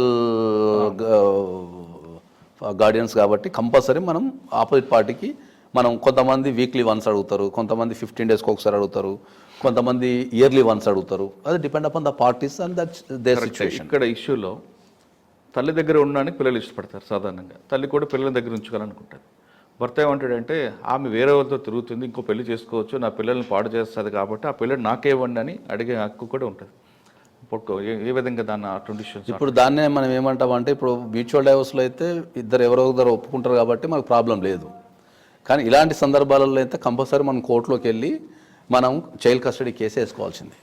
Guardian and wards act కింద చైల్డ్ కస్టడీ అంటే ఆ తల్లి దగ్గర పిల్లలు ఉండటం వల్ల చెడిపోతారు, లేకపోతే వాళ్ళ జీవితంలో వృద్ధి లేదు, వాళ్ళకి సరైన ఫెసిలిటీస్ తల్లి ఇవ్వలేదు, ఇటువంటి కండిషన్లు అని చెప్పేసి ఆ కండిషన్ని మనం మెన్షన్ చేస్తూ, ఇప్పుడు మీరు చెప్పిన దాంట్లో అడల్టరీ అంటారు దాన్ని. అంటే ఆ అమ్మాయి ఒక వ్యక్తితోని పెళ్ళైన తర్వాత ఒక వ్యక్తితోని సంబంధం పెట్టుకుంటే దాన్ని మనం అడల్టరీ అంటాం. సో అడల్టరీ బేసిస్ మీద కూడా మనం చైల్డ్ కస్టడీ చేసుకునే అవకాశం ఉంటుంది. కానీ ఆ పిల్లలు మెచ్యూర్ అయ్యే వరకు అప్పుడు వాళ్ళు డెసిషన్ తీసుకోవచ్చా? జనరల్గా చైల్డ్ కస్టడీ అనేది అప్ టు 18 years వరకు, అది మేల్ అయినా ఫీమేల్ అయినా కూడా అప్ టు 18 years వరకు వాళ్ళు ఫాదర్ కానీ మదర్ కానీ కస్టడీలో ఉంటారు. ఓకే, కంపల్సరీ ఉండాల్సిందే. వాళ్ళకి అప్పుడు అభిప్రాయం ఉండదు. ఒక్కసారి 18 years దాటితే ఇక వాళ్ళకి ఈ దేశంలో ఎవరి హక్కు ఉండదు. ఇక అంతే, తల్లి హక్కు ఉండదు, తండ్రి హక్కు ఉండదు చట్ట ప్రకారం. మ్యూచువల్ డైవర్స్ మీరు చెప్పారు, మీరు చేసిన కంటెస్ట్ కేసు గురించి చెప్పండి ఒకసారి. కంటెస్ట్ అంటే మేము చాలా రకాల కంటెస్ట్ అంటే మనం ఫస్ట్ కేసు ఆమె హెయిర్ హోస్టెస్ మన దగ్గరికి వచ్చి హస్బెండ్ బాగా తాగుతాడు, పని చేయడు, నేనే కష్టపడి పని చేస్తున్నా, తర్వాత మొత్తం కుటుంబాన్ని మొత్తం నేనే అది చేస్తున్నాను, నాకు లవ్ మ్యారేజ్, పెళ్లి చేసుకునే టైంకి నాకు ఆస్తులు ఉన్నాయి, అవి ఉన్నాయి, ఇవి ఉన్నాయి అని చెప్తే దెన్ ఓకే మీ ఇద్దరం లవ్ మ్యారేజ్ చేసుకొని ఉన్నాము. తర్వాత ఆఫ్టర్ లవ్ మ్యారేజ్ తర్వాత పెళ్ళి అయిన తర్వాత అతని నిజ స్వరూపం బయటపడ్డది. అతనికి ఏ రకమైన వర్క్ కానీ లేకపోతే అంబిషన్స్ కానీ ఏం లేవు, ఆల్వేస్ తాగటం, తినటం, ఇంట్లో పడుకోవటం, కొట్టడం లాంటివి చేస్తున్నారని చెప్పారు. ఇంకా అప్పుడు మనం వచ్చిన తర్వాత ఏం చేసినామంటే మనం మ్యూచువల్ డైవర్స్ అది మనకు కంటెస్టెడ్ డైవర్స్ అప్లై చేసిన తర్వాత 2-3 కౌన్సిలింగ్లో ఆ అబ్బాయి కూడా నాకు ఇంట్రెస్టెడ్ లేదు అని చెప్తే మనం దాన్ని మ్యూచువల్కి మార్చేసి ఇచ్చేసినాం మనం. అచ్చా, ఇప్పుడు మీరు చెప్తున్న కేసులోనే సాధారణంగా అటువంటి కేసులు ఎక్కువ కనిపిస్తుంటాయండి. జనరల్గా లవ్ మ్యారేజ్ ఉంటుంది, తర్వాత అబ్బాయిని ప్రేమించి అమ్మాయి ఇంట్లోకి వస్తుంది. మీరు అన్నట్లుగా ఇంటికి వచ్చిన తర్వాత ఈ అమ్మాయి ఆదాయం మీద ఆధారపడ్డ అతను చెడు అలవాట్లు బానిసై చేస్తుంటాడు. కానీ ఈ అమ్మాయి మాత్రం భర్తే కదా, ఇప్పటికైనా మారుతాడు కదా అని ఆమె సంపాదన అంతా కూడా ఇల్లు కొంటుంది, ఇంకా రకరకాలన్నీ కొంటుంది. వన్ ఫైన్ డే ఇద్దరి మధ్య డిస్ప్యూట్స్ వస్తుంది. వచ్చినప్పుడు ఈ అమ్మాయి నేను కొన్న ప్రాపర్టీ నాకు హ్యాండ్ ఓవర్ చేయి అని అడగ హక్కు ఉందా? లేదు ఇద్దరం కలిపి ఉన్నాం, లేదంటే ఆయన ఏం చేస్తాడంటే ఒక 2-3 ఈఎంఐలు పే చేసి వస్తాడు, ఇందులో నా ఆస్తి కూడా ఉంది అని ఆయన అడిగే హక్కు ఉందా? ఇప్పుడు మనకు ఇది ఇప్పుడు మీరు చెప్పిన ఏదైతే ఇష్యూ ఉందో అది ప్రజెంట్ అది ఒక బర్నింగ్ టాపిక్ కింద మ్యాట్రిమోనల్ ఇష్యూస్. ఎందుకు చెప్తున్నా అంటే ఏంటంటే ఇప్పుడు పెళ్ళి కాగానే ఇప్పుడున్న సమాజంలో పరిస్థితుల్లో మనం ఇప్పుడు మాట్లాడే టైంకి ఏంటంటే బోత్ ఆర్ వర్కింగ్ ఉంటున్నారు జనరల్గా. బోత్ ఆర్ మ్యాక్సిమం టైమ్స్లో వర్కింగ్ ఉంటున్నారు. కొన్ని సందర్భాల్లో వర్కింగ్ లేకున్నా కూడా మన భారతదేశంలో ఏమైందంటే పెళ్లి టైంలో మనం దానిగా ఇప్పుడు ఓపెన్ డిబేట్లో మాట్లాడితే దాన్ని డౌరీ అనొచ్చు, గిఫ్ట్ అనొచ్చు, అరే ఆడపిల్ల కదా ఉండొచ్చు అని కొద్దిగా మనం క్యాష్ ఇవ్వటం కానీ అసెట్స్ ఇవ్వటం కానీ చేస్తుంటాం. సో ఈ 2 సందర్భాలలో ఏంటంటే అమ్మాయి తరపు నుంచి కనుక వీళ్ళు ఏం చేస్తున్నారంటే పెళ్లి కాగానే అరే మనం ఒక కొత్తిల్లు కొనుక్కుందాం, ఇద్దరు ఎంప్లాయీస్ ఉన్నారు అనుకో, ఈఎంఐ కట్టుకోవచ్చు, ఒక కొత్తిల్లు కొనుక్కుందామనో లేకపోతే ట్యాక్స్ బెనిఫిట్స్ కోసమో వీళ్ళు ఆలోచన లేకుండా ఇద్దరి పేరు మీద తీసేసుకుంటారు. తర్వాత ఇద్దరి పేరు మీద తీసుకుంటారు, ఒక 1 ఇయర్ తర్వాత డిస్ప్యూట్ రాగానే కథం అది డిస్ప్యూట్ అయిపోతుంది. అవును, అప్పుడు ఆ ప్రాపర్టీ ఎవరికి వెళ్తుంది? అమ్మాయికి వెళ్తుందా? దీంట్లో అదే చెప్తున్నా, 2 అంశాలు ఉంటాయి. మనం అకార్డింగ్ టు లా ప్రకారం వెళ్తేనేమో ఆ ప్రాపర్టీ ఇద్దరికి సరి సమానం ఉంటుంది, ఎందుకంటే వాళ్ళిద్దరి పేరు మీద రిజిస్టర్ అయింది కాబట్టి ఇద్దరికి సరి సమానం ఉంటుంది. ఓకే, ఇంకా లోతుల్లో కంటే ఎక్స్పర్ట్ అడ్వైజ్ ఇవ్వాలి అనుకుంటే ఎవరైతే పెట్టుబడి పెడతారో అంటే ఎవరైతే ఇన్వెస్ట్ చేస్తారో వాళ్ళు సివిల్ కోర్టుకి వెళ్ళి ఆ ఇన్వెస్ట్మెంట్ని లాక్కునే అవకాశం కానీ అంటే మళ్ళీ తిరిగి తీసుకునే అవకాశం కానీ, లేకపోతే ఇప్పుడు నేనున్నా అనుకుందాం, ఇద్దరం నేను మా వైఫ్ పనిచేస్తున్నారు, నేనే మొత్తం సంపాదించిన, నేనే ఈఎంఐ కడుతున్నా, నేనే దానికి కావాల్సిన అడ్వాన్స్ ఒక 10 lakhs 15 lakhs నేనే కట్టిన అన్నీ, కానీ నేనేం చేసిన మా వైఫ్ పేరు యాడ్ చేసుకొని నేను రిజిస్ట్రేషన్ చేసుకున్నా, ఇద్దరి పేరు మీద రిజిస్ట్రేషన్ చేసుకున్నాం. రేపు ఏదైనా డిస్ప్యూట్ వచ్చినప్పుడు అది కంపల్సరీ ఏమవుతుంది అంటే అకార్డింగ్ టు లా వెళ్తేనేమో ఇద్దరి పేరు మీద రిజిస్ట్రేషన్ కాబట్టి 50-50. కానీ నేనే అడ్వాన్స్ కట్టినట్టు, నేనే ఈఎంఐ కట్టినట్టు అన్నీ నా పేరు మీదనే కనుక సాక్ష్యాలు ఉంటే మళ్ళీ నేను సివిల్ కోర్టుకి వెళ్ళి ఈ ప్రాపర్టీ మొత్తం నాదే, ఇది నా కష్టార్జితం కాబట్టి మా ఆవిడ పేరు తీసేయండి, ఆ ఆస్తి నాకు చెందేటట్టు చేయండి అని చెప్పి మనం సివిల్ కోర్టులో కూడా కేసు వేసుకోవచ్చు. ఓకే, ఇప్పుడు మీరు చెప్తున్నట్లుగా రివర్స్ వచ్చాం అనుకోండి, అమ్మాయి క్యాపిటల్ పెట్టింది, అమ్మాయి కూడా సేమ్ రేట్, ఈ అమ్మాయి ఇతను 2-3 ఈఎంఐలు కడతాడు, ఇద్దరి మధ్య డిస్ప్యూట్ వచ్చింది, ఆ ప్రాపర్టీ ఎవరికి వెళ్తుంది? అదే వాళ్ళు ఒకవేళ ఇద్దరు శిరసగం చేసుకుంటా అంటే ఇద్దరికి వెళ్ళిపోతుంది అకార్డింగ్ టు ద డాక్యుమెంట్. కరెక్టే, లేదా అమ్మాయి క్లెయిమ్ చేసుకోవాలంటే సివిల్ కోర్టులో కేసు వేసుకోవచ్చు. అది కేసు నడుస్తున్న టైంలో ఇప్పుడు ఆ ఇంట్లో ఎవరు ఉండాలి? అమ్మాయి ఉండొచ్చా, అబ్బాయి? ఇద్దరు విడిపోయి డిస్ప్యూట్ వచ్చింది కాబట్టి ఆ ప్రాపర్టీలో ఎవరు ఉండాలి, పొజిషన్ ఎవరు ఉండాలి? అది ఇక్కడ మళ్ళీ కాంప్లికేటెడ్ ఉంటుంది. ఏం కాంప్లికేటెడ్ అంటే ఏంటంటే మ్యాట్రిమోనల్ చట్టాలు ఏం చెప్తాయంటే ఇర్రెస్పెక్టివ్ ఆఫ్ ద ఓనర్షిప్, అది ఓనర్షిప్ అనేది మొగుడు పేరు మీద ఉందా, భార్య పేరు మీద ఉందా, భార్యాభర్తల పేరు మీద ఉందా, అత్తామామల పేరు మీద ఉందా, వాళ్ళు రెంటుకుంటున్నారా, అది సొంత ప్రాపర్టీనా అనేది మ్యాట్రిమోనల్ ఇష్యూస్కి వచ్చినప్పుడు సంబంధం లేదు. వైఫ్ కెన్ రిసైడ్, భర్త ఎక్కడుంటే అక్కడ ఇర్రెస్పెక్టివ్ ఆఫ్ ద ఓనర్షిప్, ఆయన రెంటుకుండొచ్చు లేదా సొంత ఆస్తి కావచ్చు, అత్తామామల ఆస్తి కావచ్చు, ఎవరి ఆస్తి అయినా సరే మెట్టినింట్లో ఎవరింట్లోనే ఉండే అధికారం వైఫ్కి ఉంది. అక్కడికి వచ్చినప్పుడు అక్కడ ఎవరి ప్రాపర్టీ అనేది కోర్టు చూడదు. దీన్నే విషయాన్ని సివిల్ కోర్టుకు వచ్చినప్పుడు మళ్ళా ఓనర్షిప్ రైట్స్ అయితే చూస్తారు, ఓనరే దాంట్లో ఉండాలి అనేది. ఓనర్ ఎవరు వస్తారు ఇప్పుడు నేను చెప్పిన కేసులో? అదే ఎవరి ఇంటి ఉంటే వాళ్ళు వస్తారు. ఓకే, కానీ ఈ మధ్యకాలంలో 2 ఇష్యూస్ కేస్ స్టడీస్ చూశాను. ఒకటి, అమ్మాయి ఏం చేస్తుందంటే భర్తతో విభేదాలు వచ్చి వెళ్ళిపోతుంది, కొంతకాలం దూరంగా ఉంటే సర్దుకుంటుంది కదా. ఈలోగా ఈయన ఏం చేస్తాడు, ఈ ఇంటి మీద లోన్ తీసుకొని లేదా ఇంకో థర్డ్ పార్టీకి అగ్రిమెంట్ చేయడము లేదా ఇంటికి లాక్ చేసుకెళ్ళిపోవడం చేస్తాడు. ఒకవేళ లాక్ చేసుకెళ్ళిపోతే అమ్మాయి తాళం పగలగొట్టి ఇంట్లోకి వెళ్ళి హక్కు ఉందా లేదా? అంటే ఇప్పుడు తాళం పగలగొట్టి అనటం కంటే మనం కోర్టుకి వెళ్ళి మనం పర్మిషన్ తెచ్చుకొని ఇంట్లోకి వెళ్తే అది బ్యూటిఫుల్గా ఉంటుంది. ఓకే, మళ్ళీ తాళం పగలగొడితే మళ్ళీ ఇష్యూ ఏమవుతుంది, లోపల నేను ₹1,00,000 క్యాష్ పెట్టినా లేకపోతే బంగారం పెట్టినా అవుతుంది. మళ్ళీ ఆమెకు రైట్స్ నాకు ట్రెస్ పాస్ ఎందుకు అవుతుంది? అదే రైట్స్ అనేది నువ్వు ఎప్పుడు ఎక్సర్సైజ్ చేసుకుంటావు, నువ్వు కోర్టుకి వెళ్ళినప్పుడే రైట్స్ ఎక్సర్సైజ్ చేసుకుంటావు. ఓకే, ఇప్పుడు చట్టాలు అనేది చాలా కాంప్లికేటెడ్ ఉంటాయి, ఎందుకంటే ఒక సామాన్య వ్యక్తులకు అర్థం కాని విషయం ఏంటంటే చట్టాలు అనేవి చాలా కాంప్లికేటెడ్ ఉంటాయి, అందుకే వాళ్ళు చాలా కన్ఫ్యూజ్ అవుతుంటారు. ఇప్పుడు మీరు ఒక మాట చెప్పారు, ఏం చెప్పారు, నా వైఫ్ కాబట్టి అతని భార్య కాబట్టి తాళం బద్దలు కొట్టుకొని ఇంట్లోకి పోయింది అంటారు. మరి అదే విషయాన్ని మీకు ఒక స్పష్టంగా చెప్తాను, నా వైఫ్ కాబట్టి ఆమెకు ఇష్టం లేకుండా నేను ఆమెను ముట్టుకునే అధికారం చట్టంలో లేదు, దాన్ని మ్యారిటల్ రేప్ అంటారు. రేప్ అది. మరి ఇప్పుడు మనం సింపుల్గా ఏమైనా భార్య కదా నాకు నచ్చింది కదా నువ్వు రా అని చెప్పి మనం అనలేము.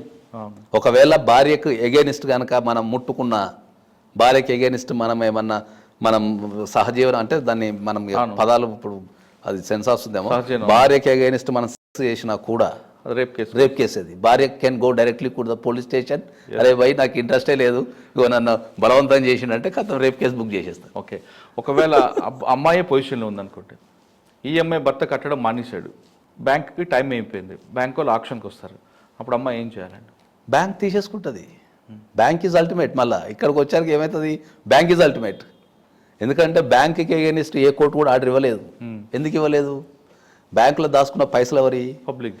మీరు దాచుకున్న పైసలు మీ కుటుంబం కోసం మీరు దాచుకుంటారు, నా కొడుకు చదువు కోసం నేను దాచుకుంటా, పెళ్లి కోసం ఇంటి కోసం దాచుకున్న పైసలన్నీ బ్యాంకులో ఉంటాయి. వాటిని లోన్లు తీసేసుకొని కట్టగలదనుకో కోర్టు, అప్పుడు భార్యాభర్తలతో సంబంధం ఉండదు కోర్టుకి. ఇంకా బ్యాంక్ ఫేవర్ లోటు వేస్తుంది. ఎందుకంటే అవి రికవరీ చేసుకోలేదనుకో మరి మీ డబ్బులు నా డబ్బులు ఎడిగిపోతాయి.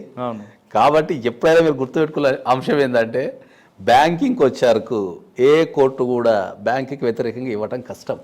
ఎందుకంటే ఆ డబ్బు ప్రజలది, దాన్ని కాపాడాల్సిన బాధ్యత కోర్టుకు ఉంటుంది, సమాజానికి ఉంటుంది, గవర్నమెంట్ కూడా ఉంటుంది. ఇప్పుడు ఇటువంటి కేసుల్లో భర్త వేధిస్తుంటాడు, తాళం వేసుకు వెళ్ళిపోయాడు, ఆ అమ్మాయి ఆ ఇంట్లో ఉండాలంటే యాజ్ పర్ లీగల్గా ఏం చేయాలి చెప్పండి? మనకు డొమెస్టిక్ వైలెన్స్ అని ఒక యాక్ట్ ఉంది. అదొక మంచి అసలు ఎంత బ్యూటిఫుల్ DV యాక్ట్ అంటాం మనం. ఎంత బ్యూటిఫుల్ యాక్ట్ అంటే అసలు ఒక లేడీస్కి దాంట్లో మంచి యాక్ట్ అది అసలు. యాక్చువల్లీ దాన్ని ఎవరు కూడా ఎక్సర్సైజ్ చేయరు ఇండియాలో. అది ఎప్పుడన్నా భర్త ఇంట్లో నుంచి వెళ్ళగొట్టినప్పుడు మనకు సెక్షన్ 19 కింద, డొమెస్టిక్ వైలెన్స్ యాక్ట్లో సెక్షన్ 19 కింద రైట్ టు రెసిడెన్స్ అని ఉంటుంది. మనం వెళ్ళి కోర్టుకి వెళ్ళి దాని నియరెస్ట్ కోర్టుకి వెళ్ళి సెక్షన్ 19 కింద కనుక మనం అప్లికేషన్ ఫైల్ చేసుకుంటే మెజిస్ట్రేట్ అన్ని పరిశీలించి తాళం బద్దలు కొట్టుకొని పోయి ఇంట్లో పోమా అని చెప్పి ఆర్డర్ ఇస్తాం. అంటే ఆమె DV యాక్ట్కు వెళ్ళాలి. అవును, చట్టంలో ప్రొవిజన్ ఉంది. అత్తామామలు రానియకున్నా, మౌరు రానియకున్నా, ఆమెకి ఇల్లు లేకున్నా ఆ రైట్ టు రెసిడెన్స్ కింద మీరు వెళ్ళి మీరు అప్లికేషన్ వేసుకుంటే కంపల్సరీ కోర్టు పరిశీలించి 100% మీకు ఆర్డర్ ఇస్తుంది. ఓకే, అటువంటి కేసుల్లోనే సాధారణంగా ముందు ప్రేమించుకుంటారు, పెళ్లి చేసుకుంటారు, అంతా బాగానే ఉంటుంది. లేదా కొంతమంది కుటుంబ పెద్దలతో పెళ్లి చేసుకుంటారు అంగీకారంతో. ఆమెను విడగొట్టాలి, భార్యని పంపించాలి. ఈయనకి ఏదో ఎఫ్ఐఆర్ ఉండొచ్చు, లేదా ఈయనకి ఏదో డబ్బులు వస్తాయని, ఇంకొక కట్నం వస్తుందని ఇంట్లో వాళ్ళు ప్రెజర్ ఇవ్వచ్చు. అటువంటి టైంలో మ్యూచువల్ డైవర్స్కి ఆమెను అంగీకరించదు. ఈయన కంటెస్ట్ చేస్తే ఎవరో చెప్తారు నువ్వు కూడా భరణం ఇవ్వాలి, కాబట్టి ఆమె క్యారెక్టర్ని బ్యాడ్ చేసి పంపించాలని ఎవరో ఒక ఐడియా ఇస్తారు. అటువంటి క్యారెక్టర్ బ్యాడ్ చేయాలని కూడా కొంతమంది ప్రయత్నిస్తుంటారు. లేడీ క్యారెక్టర్ని బ్యాడ్ చేయాలని ఇంటికి వచ్చిన వాళ్ళతో మాట్లాడుతుందనో, లేదు ఆమె ఎవరైనా ఫ్రెండ్స్ కజిన్స్ వచ్చినా సరే వాళ్ళిద్దరికి కలిపి ఒక లింక్ క్రియేట్ చేయడం, CC కెమెరా, ఇటువంటి క్యారెక్టర్ని బ్యాడ్ అనౌన్స్ చేసే వాళ్ళని ఏ విధంగా మనం కౌంటర్ అయ్యాలండి? ఇప్పుడు మనకి ఒక విషయం మనం చెప్పాల్సిన విషయం ఏంటంటే, ఒక వ్యక్తి కనుక డైవర్స్ కావాలనుకుంటే okay, the easiest process is a cruelty. క్రుయాలిటీకి సరైన డెఫినేషన్ చట్టంలో కరెక్ట్ లేదు. ఓకే, క్రుయాలిటీకి రూపం లేదు. ఓకే, మనం ఒక వ్యక్తిని పదే పదే చీత్కరించుకోవడం క్రుయాలిటీనే, అన్నం పెట్టకపోవడం క్రుయాలిటీనే, మొగుడి యొక్క తల్లిదండ్రులని సరిగ్గా చూసుకోకపోవడం క్రుయాలిటీనే, తర్వాత సెక్స్ జీవితాన్ని ఇవ్వకపోవడం క్రుయాలిటీనే. అట్లా క్రుయాలిటీకి రూపం లేదు. The cruelty is a word. Cruelty అనే పదం కనుక ఎవరికైనా అర్థమైతే డైవర్స్ ఇట్లా మనం నిలబెట్టి ఇప్పించచ్చు. దాంట్లో మీరు అన్నట్టు రూపమే లేదు కదా, రూపం లేదు దానికి. కాబట్టి అటువంటి కేసుల్ని అమ్మాయి ఏ విధంగా ఎదుర్కోవాలంటే అటువంటి సాడిస్ట్ ఫెలోస్కి? అవును, మీరు ఇప్పుడు ప్రధానంగా మనకు ఇప్పుడు భారతదేశంలో మనం ఇంతకుముందు మనం చెప్పినట్టు ఏంటంటే చట్టాల మీద ఎవరికి సరైన అవగాహన లేదు. ఫస్ట్ ఎందుకు లేదు అంటే ఇప్పటికి కూడా మన దగ్గరికి వచ్చే ప్రతి వ్యక్తి ఏం చెప్తున్నాడంటే, సార్ ఇప్పుడు నువ్వు నా భార్యతోని కలిసి జీవించలేని పరిస్థితి ఉంది, అది కారణం ఏదైనా కావచ్చు, ఒక్కొక్క వ్యక్తికి ఒక్కొక్క కారణం ఉంటుంది, కానీ నా భార్య ఒప్పుకుంటేనే నాకు డైవర్స్ వస్తుంట కదా సార్ అని వచ్చి అడుగుతాం. చట్టం రాసేటప్పుడే మీకు డైవర్స్, అది మనకి హిందూ మ్యారేజ్ యాక్ట్ రాసేటప్పుడే అక్కడ భార్య భర్త అనే పదం ఉపయోగించలే, స్పౌస్ అనే పదం ఉపయోగించారు. ఇది స్పౌస్ అనే పదమే ఉపయోగించారు, భార్యాభర్త అనే పదం లేదు దాంట్లో. ఓకే, సో నీకు ఒక వ్యక్తితోని కలిసి జీవించలేని పరిస్థితి ఉన్నప్పుడు నువ్వు కోర్టుకు వచ్చి అప్లై చేసుకునే చెప్తుంది తప్ప, నువ్వు ఒక భర్త అప్లై చేస్తే భార్య ఒప్పుకుంటేనే డైవోర్స్ వస్తున్న సిస్టమ్ లేదు. అసలు ముందు ఆ భ్రమ నుంచి బయట అసలు లేదు, ఆ భ్రమ నుంచి బయటకు రావాలి. ఫస్ట్ ఒక వ్యక్తితో నేను కలిసి జీవించలేను, ఏదైనా కారణం కావచ్చు, ఆ కారణం పట్టుకొని నువ్వు కోర్టుకు వెళ్ళాలా. కోర్టుకు వెళ్ళినప్పుడు కోర్టు పరిశీలించి మీకు ఆ డైవోర్స్ ఇవ్వాలా వద్దా, ఈ వ్యక్తితో కలిసి జీవించే పరిస్థితి ఉందా లేదా అనేది పరిశీలించే ఇస్తుంది. కాదు లేదు సార్ నాకు పలానా వ్యక్తి చెప్పాడు సార్ మా ఆవిడ ఒప్పుకుంటేనే డైవర్స్ వస్తుంది కదా, మా ఆవిడ గంటకోసారి నేను ఒప్పుకుంటేనే డైవర్స్ వస్తుందా అని చెప్పేసి నాకు ఫోన్ చేసి బెదిరిస్తుంది సార్, నేను ఒప్పుకోకుండా నీకు డైవర్స్ ఎవడిస్తారని బెదిరిస్తుంది సార్ అని చెప్తారు. సో ఫస్ట్ ఆ భ్రమ నుంచి బయటికి రావాలి. రెండోది మీకు చాలామందికి అర్థం కాని విషయం ఏంటంటే especially when it comes to the matrimonial issues సమస్య ఒక్కటే ఉంటుంది. ఏంటది? కలిసి ఉండాలా విడిపోవాలి. సమస్య ఒకటే. పార్టీస్ ఇద్దరు ఉంటారు, భార్య భర్త. చట్టాలు ఒక 6 నుంచి 7 ఉన్నాయి. ఏ చట్టానికి ఆ చట్టమే మళ్ళీ ఒకదాన్ని కలపనీకి లేదు. ఇంత మీద మీరు బర్ణం అన్నారు, బర్ణానికి వేరే చట్టం అది. ఓకే, కలిసి ఉండటం విడిపోవడం అనేది డైవర్స్. చైల్డ్ కస్టడీకి మళ్ళీ వేరే చట్టం, పిల్లలు ఎక్కడ ఉండాలి. డొమెస్టిక్ వైలెన్స్కి వేరే చట్టం, హరాస్మెంట్కి మళ్ళీ 498. ఓకే, అట్లా ఇవి అర్థం కావు. ఇవి అన్నీ మనం ఏం చేస్తామంటే మనం అన్నీ మిక్సీ తిప్పేస్తాం, అన్నీ ఒకటే అనుకుంటుంటాం. సో అది అందరికి అర్థం కాక ఏంటంటే కామన్ క్వశ్చన్స్ ఏంటంటే మా ఆవిడ ఒప్పుకుంటేనే డైవర్స్ వస్తుందట కదా అనే పదం చాలా వాడుతుంటారు. ఇంకా ఇప్పటికీ ఉన్న అతిపెద్ద రూమర్ ఏం తెలుసా? మగవాళ్ళు డైవర్స్ అప్లై చేసుకుంటే రావంట కదా. ఫస్ట్ రాగానే అడిగే క్వశ్చన్ ఏంటంటే సార్ నేను మగవాళ్ళు అప్లై చేసుకుంటే డైవర్స్ రావంట కదా అంటారు. డైవోర్స్ అనేది ఇవ్వడానికి మగవాళ్ళు ఆడవాళ్ళు వీళ్ళు అప్లై చేసుకోవాలా వాళ్ళు అప్లై చేసుకోవాలనే సిస్టమ్ ఏం లేదు. నువ్వు ఒక వ్యక్తితోని కలిసి జీవించలేని పరిస్థితి కారణం ఏదైనా కావచ్చు, అది క్రుయాలిటీ కావచ్చు, అడల్టరీ కావచ్చు, డిజర్షన్ కావచ్చు, లేకపోతే మనకు రోగాలు ఉండొచ్చు, ఇంకేదైనా. అదేలేండి, మీరు డైరెక్ట్ కోర్టుకి వెళ్ళి అబ్బాయిని అమ్మాయిని అప్లై చేసుకుంటే కోర్టు దాంట్లో ఉన్న విషయాలను పరిశీలించి ఓకే రైట్ ఈయన చెప్పింది నిజమే, ఈయన ప్రూవ్ చేసుకున్నాడు కాబట్టి నేను డైవర్స్ ఇస్తున్నా అంటారు. ఓకే, ఇప్పుడు నేను అడిగిన క్వశ్చన్ ఆన్సర్ ఏంటంటే అమ్మాయి క్యారెక్టర్ని బ్యాడ్గా క్రియేట్ చేస్తుంది. ఇప్పుడు మనం అమ్మాయి క్యారెక్టర్ని ఇప్పుడు చట్ట ప్రకారం వస్తే మళ్ళీ ఏమవుతుందంటే అమ్మాయి క్యారెక్టర్ని బ్యాడ్ చేయడం అంటే ఏంది అనేది ఒక ఫస్ట్ క్వశ్చన్ మనకు. ఇప్పుడు అమ్మాయి క్వశ్చన్ని మనం బ్యాడ్ చేయడం అంటే ఒక వ్యక్తితో తిరగడం ద్వారానో, ఇప్పుడు ఐ లవ్ యూ అనేది మన మన మన మన జనరల్ సమాజంలో ఐ లవ్ యూ అనేది మన కొద్దిగా అది ఇద్దరు ప్రేమించుకునే వ్యక్తులకు అది స్వీట్ వర్డ్, కానీ కొద్దిగా అది మనం మార్కెట్లోకి వచ్చేస్తే అది నెగిటివ్ వర్డ్. అది ఇప్పుడు ఒక అబ్బాయి ఒక అమ్మాయిని ఒక ఫ్రెండ్షిప్లో ఐ లవ్ యూ అని చెప్తే దాన్ని ఎంతమంది దాన్ని పాజిటివ్గా తీసుకోగలుగుతారు? చట్టంలో ఐ లవ్ యూ అనే వర్డ్ అది నార్మల్ వర్డ్. అది నువ్వు ఐ లవ్ యూ అనేది ఎవరికైనా చెప్పొచ్చు. అది నువ్వు భార్యకి చెప్పొచ్చు, నీకు ఒక ఫ్రెండ్ అంటే ఒక అమ్మాయి ఒక ఫ్రెండ్ ఉంటే అమ్మాయికి చెప్పొచ్చు, కొడుకు చెప్పొచ్చు, ఫాదర్కి చెప్పొచ్చు. I love is a word, general word. అది దాంట్లో పెద్ద భూతం ఉండదు. అదే ఒక అమ్మాయి ఒక అబ్బాయికి ఐ లవ్ యూ చెప్పింది అనుకుందాం, అంటే ఒక గుడ్ ఇంటెన్షన్తో వాళ్ళిద్దరి మధ్యలో ఏ రకమైన రిలేషన్షిప్ లేదు, వాళ్ళిద్దరు ఒక మంచి ఫ్రెండ్స్, ఐ లవ్ చెప్పింది అనుకో, మనోడు ఏం చేస్తాడు? సార్ ఐ లవ్ చెప్పింది సార్ ఇద్దరి మధ్య లేదు సార్ అని చెప్పి స్టార్ట్ చేసేస్తాడు. కానీ చట్టంలో అది ఐ లవ్ యూ అనేది అది that's a very common word. So ఒక అమ్మాయిని మనం బ్యాడ్ చేయటం అనేది మనం చేసినా దానికి సంబంధించిన ప్రూఫ్స్ అనేది కంపల్సరీ కావాల్సిందే. కోర్ట్ అనేది ఎప్పుడు కూడా ఎవిడెన్స్ మీదనే ఆధారపడి జడ్జిమెంట్లు ఇస్తారు. ఇప్పుడు చెప్పిన కేసుల్లో అమ్మాయి భార్య యొక్క క్యారెక్టర్ని బ్యాడ్గా క్రియేట్ చేయడానికి కొంతమంది ఫ్రెండ్స్ సహకారం తీసుకొని ఏమైనా క్రియేట్ చేసి వెళ్తే అది కోర్టుకి వెళ్ళొచ్చు. పొలిటిషన్లో కానీ ఆ అమ్మాయి ఇన్వాల్వ్మెంట్ ఎంతవరకు ఉంది అనేదే పాయింట్ దాంట్లో. ఇప్పుడు మనకు భారతదేశంలో ఏం చేశారు? 497ని తీసేశారు ఐపీసీ నుంచి. సుప్రీంకోర్టు క్లియర్గా 497ని తీసేసింది. ఏంది? అడల్టరీ అనేది క్రైమ్ కాదు, కానీ అడల్టరీ గ్రౌండ్ మీద మళ్ళీ నువ్వు డైవర్స్ తీసుకోవచ్చు. అంటే నా భర్త నా క్యారెక్టర్ని తప్పుతో పట్టిస్తున్నాడంటే ఆమె కంప్లైంట్ ఇవ్వచ్చు. పోలీస్ స్టేషన్లు ఇవ్వాలా లేదా సైబర్ క్రైమ్లు ఇవ్వాలా? అది ఇప్పుడు ఒకవేళ మనం ఏదైనా ఎలక్ట్రానిక్ పరికరాన్ని ఉపయోగించి మనం ఆ ప్రొపగండా చేస్తూ ఉంటే మనం సైబర్ క్రైమ్స్కి వెళ్ళాలి. ఓకే, ఒక ఫేస్బుక్లో కానీ లేకపోతే ఒక మొబైల్ ఫోన్ ద్వారా కానీ లేకపోతే ఒక కంప్యూటర్ని ఉపయోగించి ఏదన్నా ఒక ఎలక్ట్రానిక్ పరికరాన్ని ఉపయోగిస్తూ నేరం చేస్తేనేమో సైబర్ క్రైమ్స్కి వచ్చేస్తుంది. రైట్. జనరల్ ప్రొపగండా చేస్తేనేమో డైరెక్ట్ మనం పోలీస్ స్టేషన్కి వెళ్ళిపోవచ్చు. ఓకే, సెకండ్ క్వశ్చన్ అందులోనే రియల్గా ఆమె క్యారెక్టర్ బాగాలేదనుకోండి, భర్త భరించలేకపోతుంటాడు, తన భార్య వేరే వాళ్ళతో తిరగడం అనేది ఆయన కల్లారా చూశాడు. అటువంటప్పుడు ప్రూఫ్ కోసం ఆయన ఏం చేయాలి? లేదా డైరెక్ట్గా అనుమానం ఉంది అంటూ వెళ్ళి పోలీస్ స్టేషన్ కంప్లైంట్ ఇవ్వాలా, కోర్టుకు వెళ్ళాలా? లేదు భార్యని రెడ్ హ్యాండే పట్టుకోవడానికి ఏమైనా ఎలక్ట్రికల్ డైవర్స్ వాడుకుంటూ ఒక సీన్ క్రియేట్ చేయాలా? లేదా కొంతమంది పోలీసు సహకారంతో వెళ్ళి తలుపులు పగలగొట్టాలా? ఇక్కడ సిచ్యువేషన్ రియల్గా ఆమె ఉన్నప్పుడు ఏదో రేర్ కేసుల్లో రియల్గా ఉన్నప్పుడు మనకు కంపల్సరీ ఎవిడెన్స్ ఇవ్వాల్సిందే. మనం ఎవిడెన్స్ ఏ విధంగా క్రియేట్? మనం ఉట్టినే వెళ్ళి నా భార్య వేరేటోళ్ళతో తిరుగుతుంది అనే విషయాన్ని మనం ఉట్టినే కోర్టుకు నోటి ద్వారా చెప్పడం ద్వారా కానీ రాతపూర్వకంగా చెప్పడం ద్వారా కానీ మనం ఎప్పుడు క్రియేట్ చేయలేం. మనకు ఎప్పుడైనా కూడా మనకు ఎదురయ్యే మనకి ఇప్పుడు మీరు చెప్పిన దాంట్లో ఎదురయ్యే సమస్యలు ఏంటంటే మనకు ఫస్ట్ ఎలక్ట్రానిక్ ఎవిడెన్స్ తీసుకుంటున్నారు చాలామంది. ఎలక్ట్రానిక్ ఎవిడెన్స్ అంటే ఏంది? వాళ్ళు వాట్సాప్ చాటింగ్ చేసింది కావచ్చు, ఓకే, వాళ్ళు వాట్సాప్ చాటింగ్ చేసింది కావచ్చు, తర్వాత వాళ్ళు ఎక్కడన్నా రూములలో గడిపింది కావచ్చు, లేకపోతే వాళ్ళ ప్రైవేట్ ఫోటోలు కావచ్చు. ఓకే, ఇప్పుడు మనకు ఒక కొత్త ట్రెండ్ స్టార్ట్ అయింది మనకు భారతదేశంలో. ఓకే, ఎయిర్డ్రైడ్ అనే యాప్స్ ఉన్నాయి. ఎయిర్డ్రైడ్ అనే యాప్స్ ఉన్నాయి. ఆ యాప్ని మీరు కనుక మొబైల్ ఫోన్లో ఇన్స్టలేషన్ చేస్తే,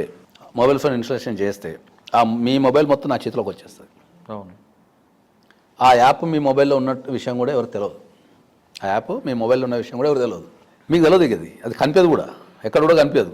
సో ద ఎంటైర్ మొబైల్ మన చేతికి రావడం ద్వారా ఏమైందంటే మీరు చేసే వాట్సాప్ చాటింగ్లు కావచ్చు, నార్మల్ చాటింగ్లు కావచ్చు, లొకేషన్ కావచ్చు, మీ పిక్చర్స్ కావచ్చు, మీ ఈమెయిల్స్ కావచ్చు, ప్రతి ఇన్ఫర్మేషన్ మన దగ్గర ఉంటుంది. సో అట్లా కొంతమంది సేకరించుకుంటున్నారు. ఓకే, ఆ విధంగా చేయడం కూడా క్రైమే కదా. మీ మొబైల్లోకి నేను యాప్ పంపడం అనేది కూడా నేరం కదా. అవును, అది 100% క్రైమే అది.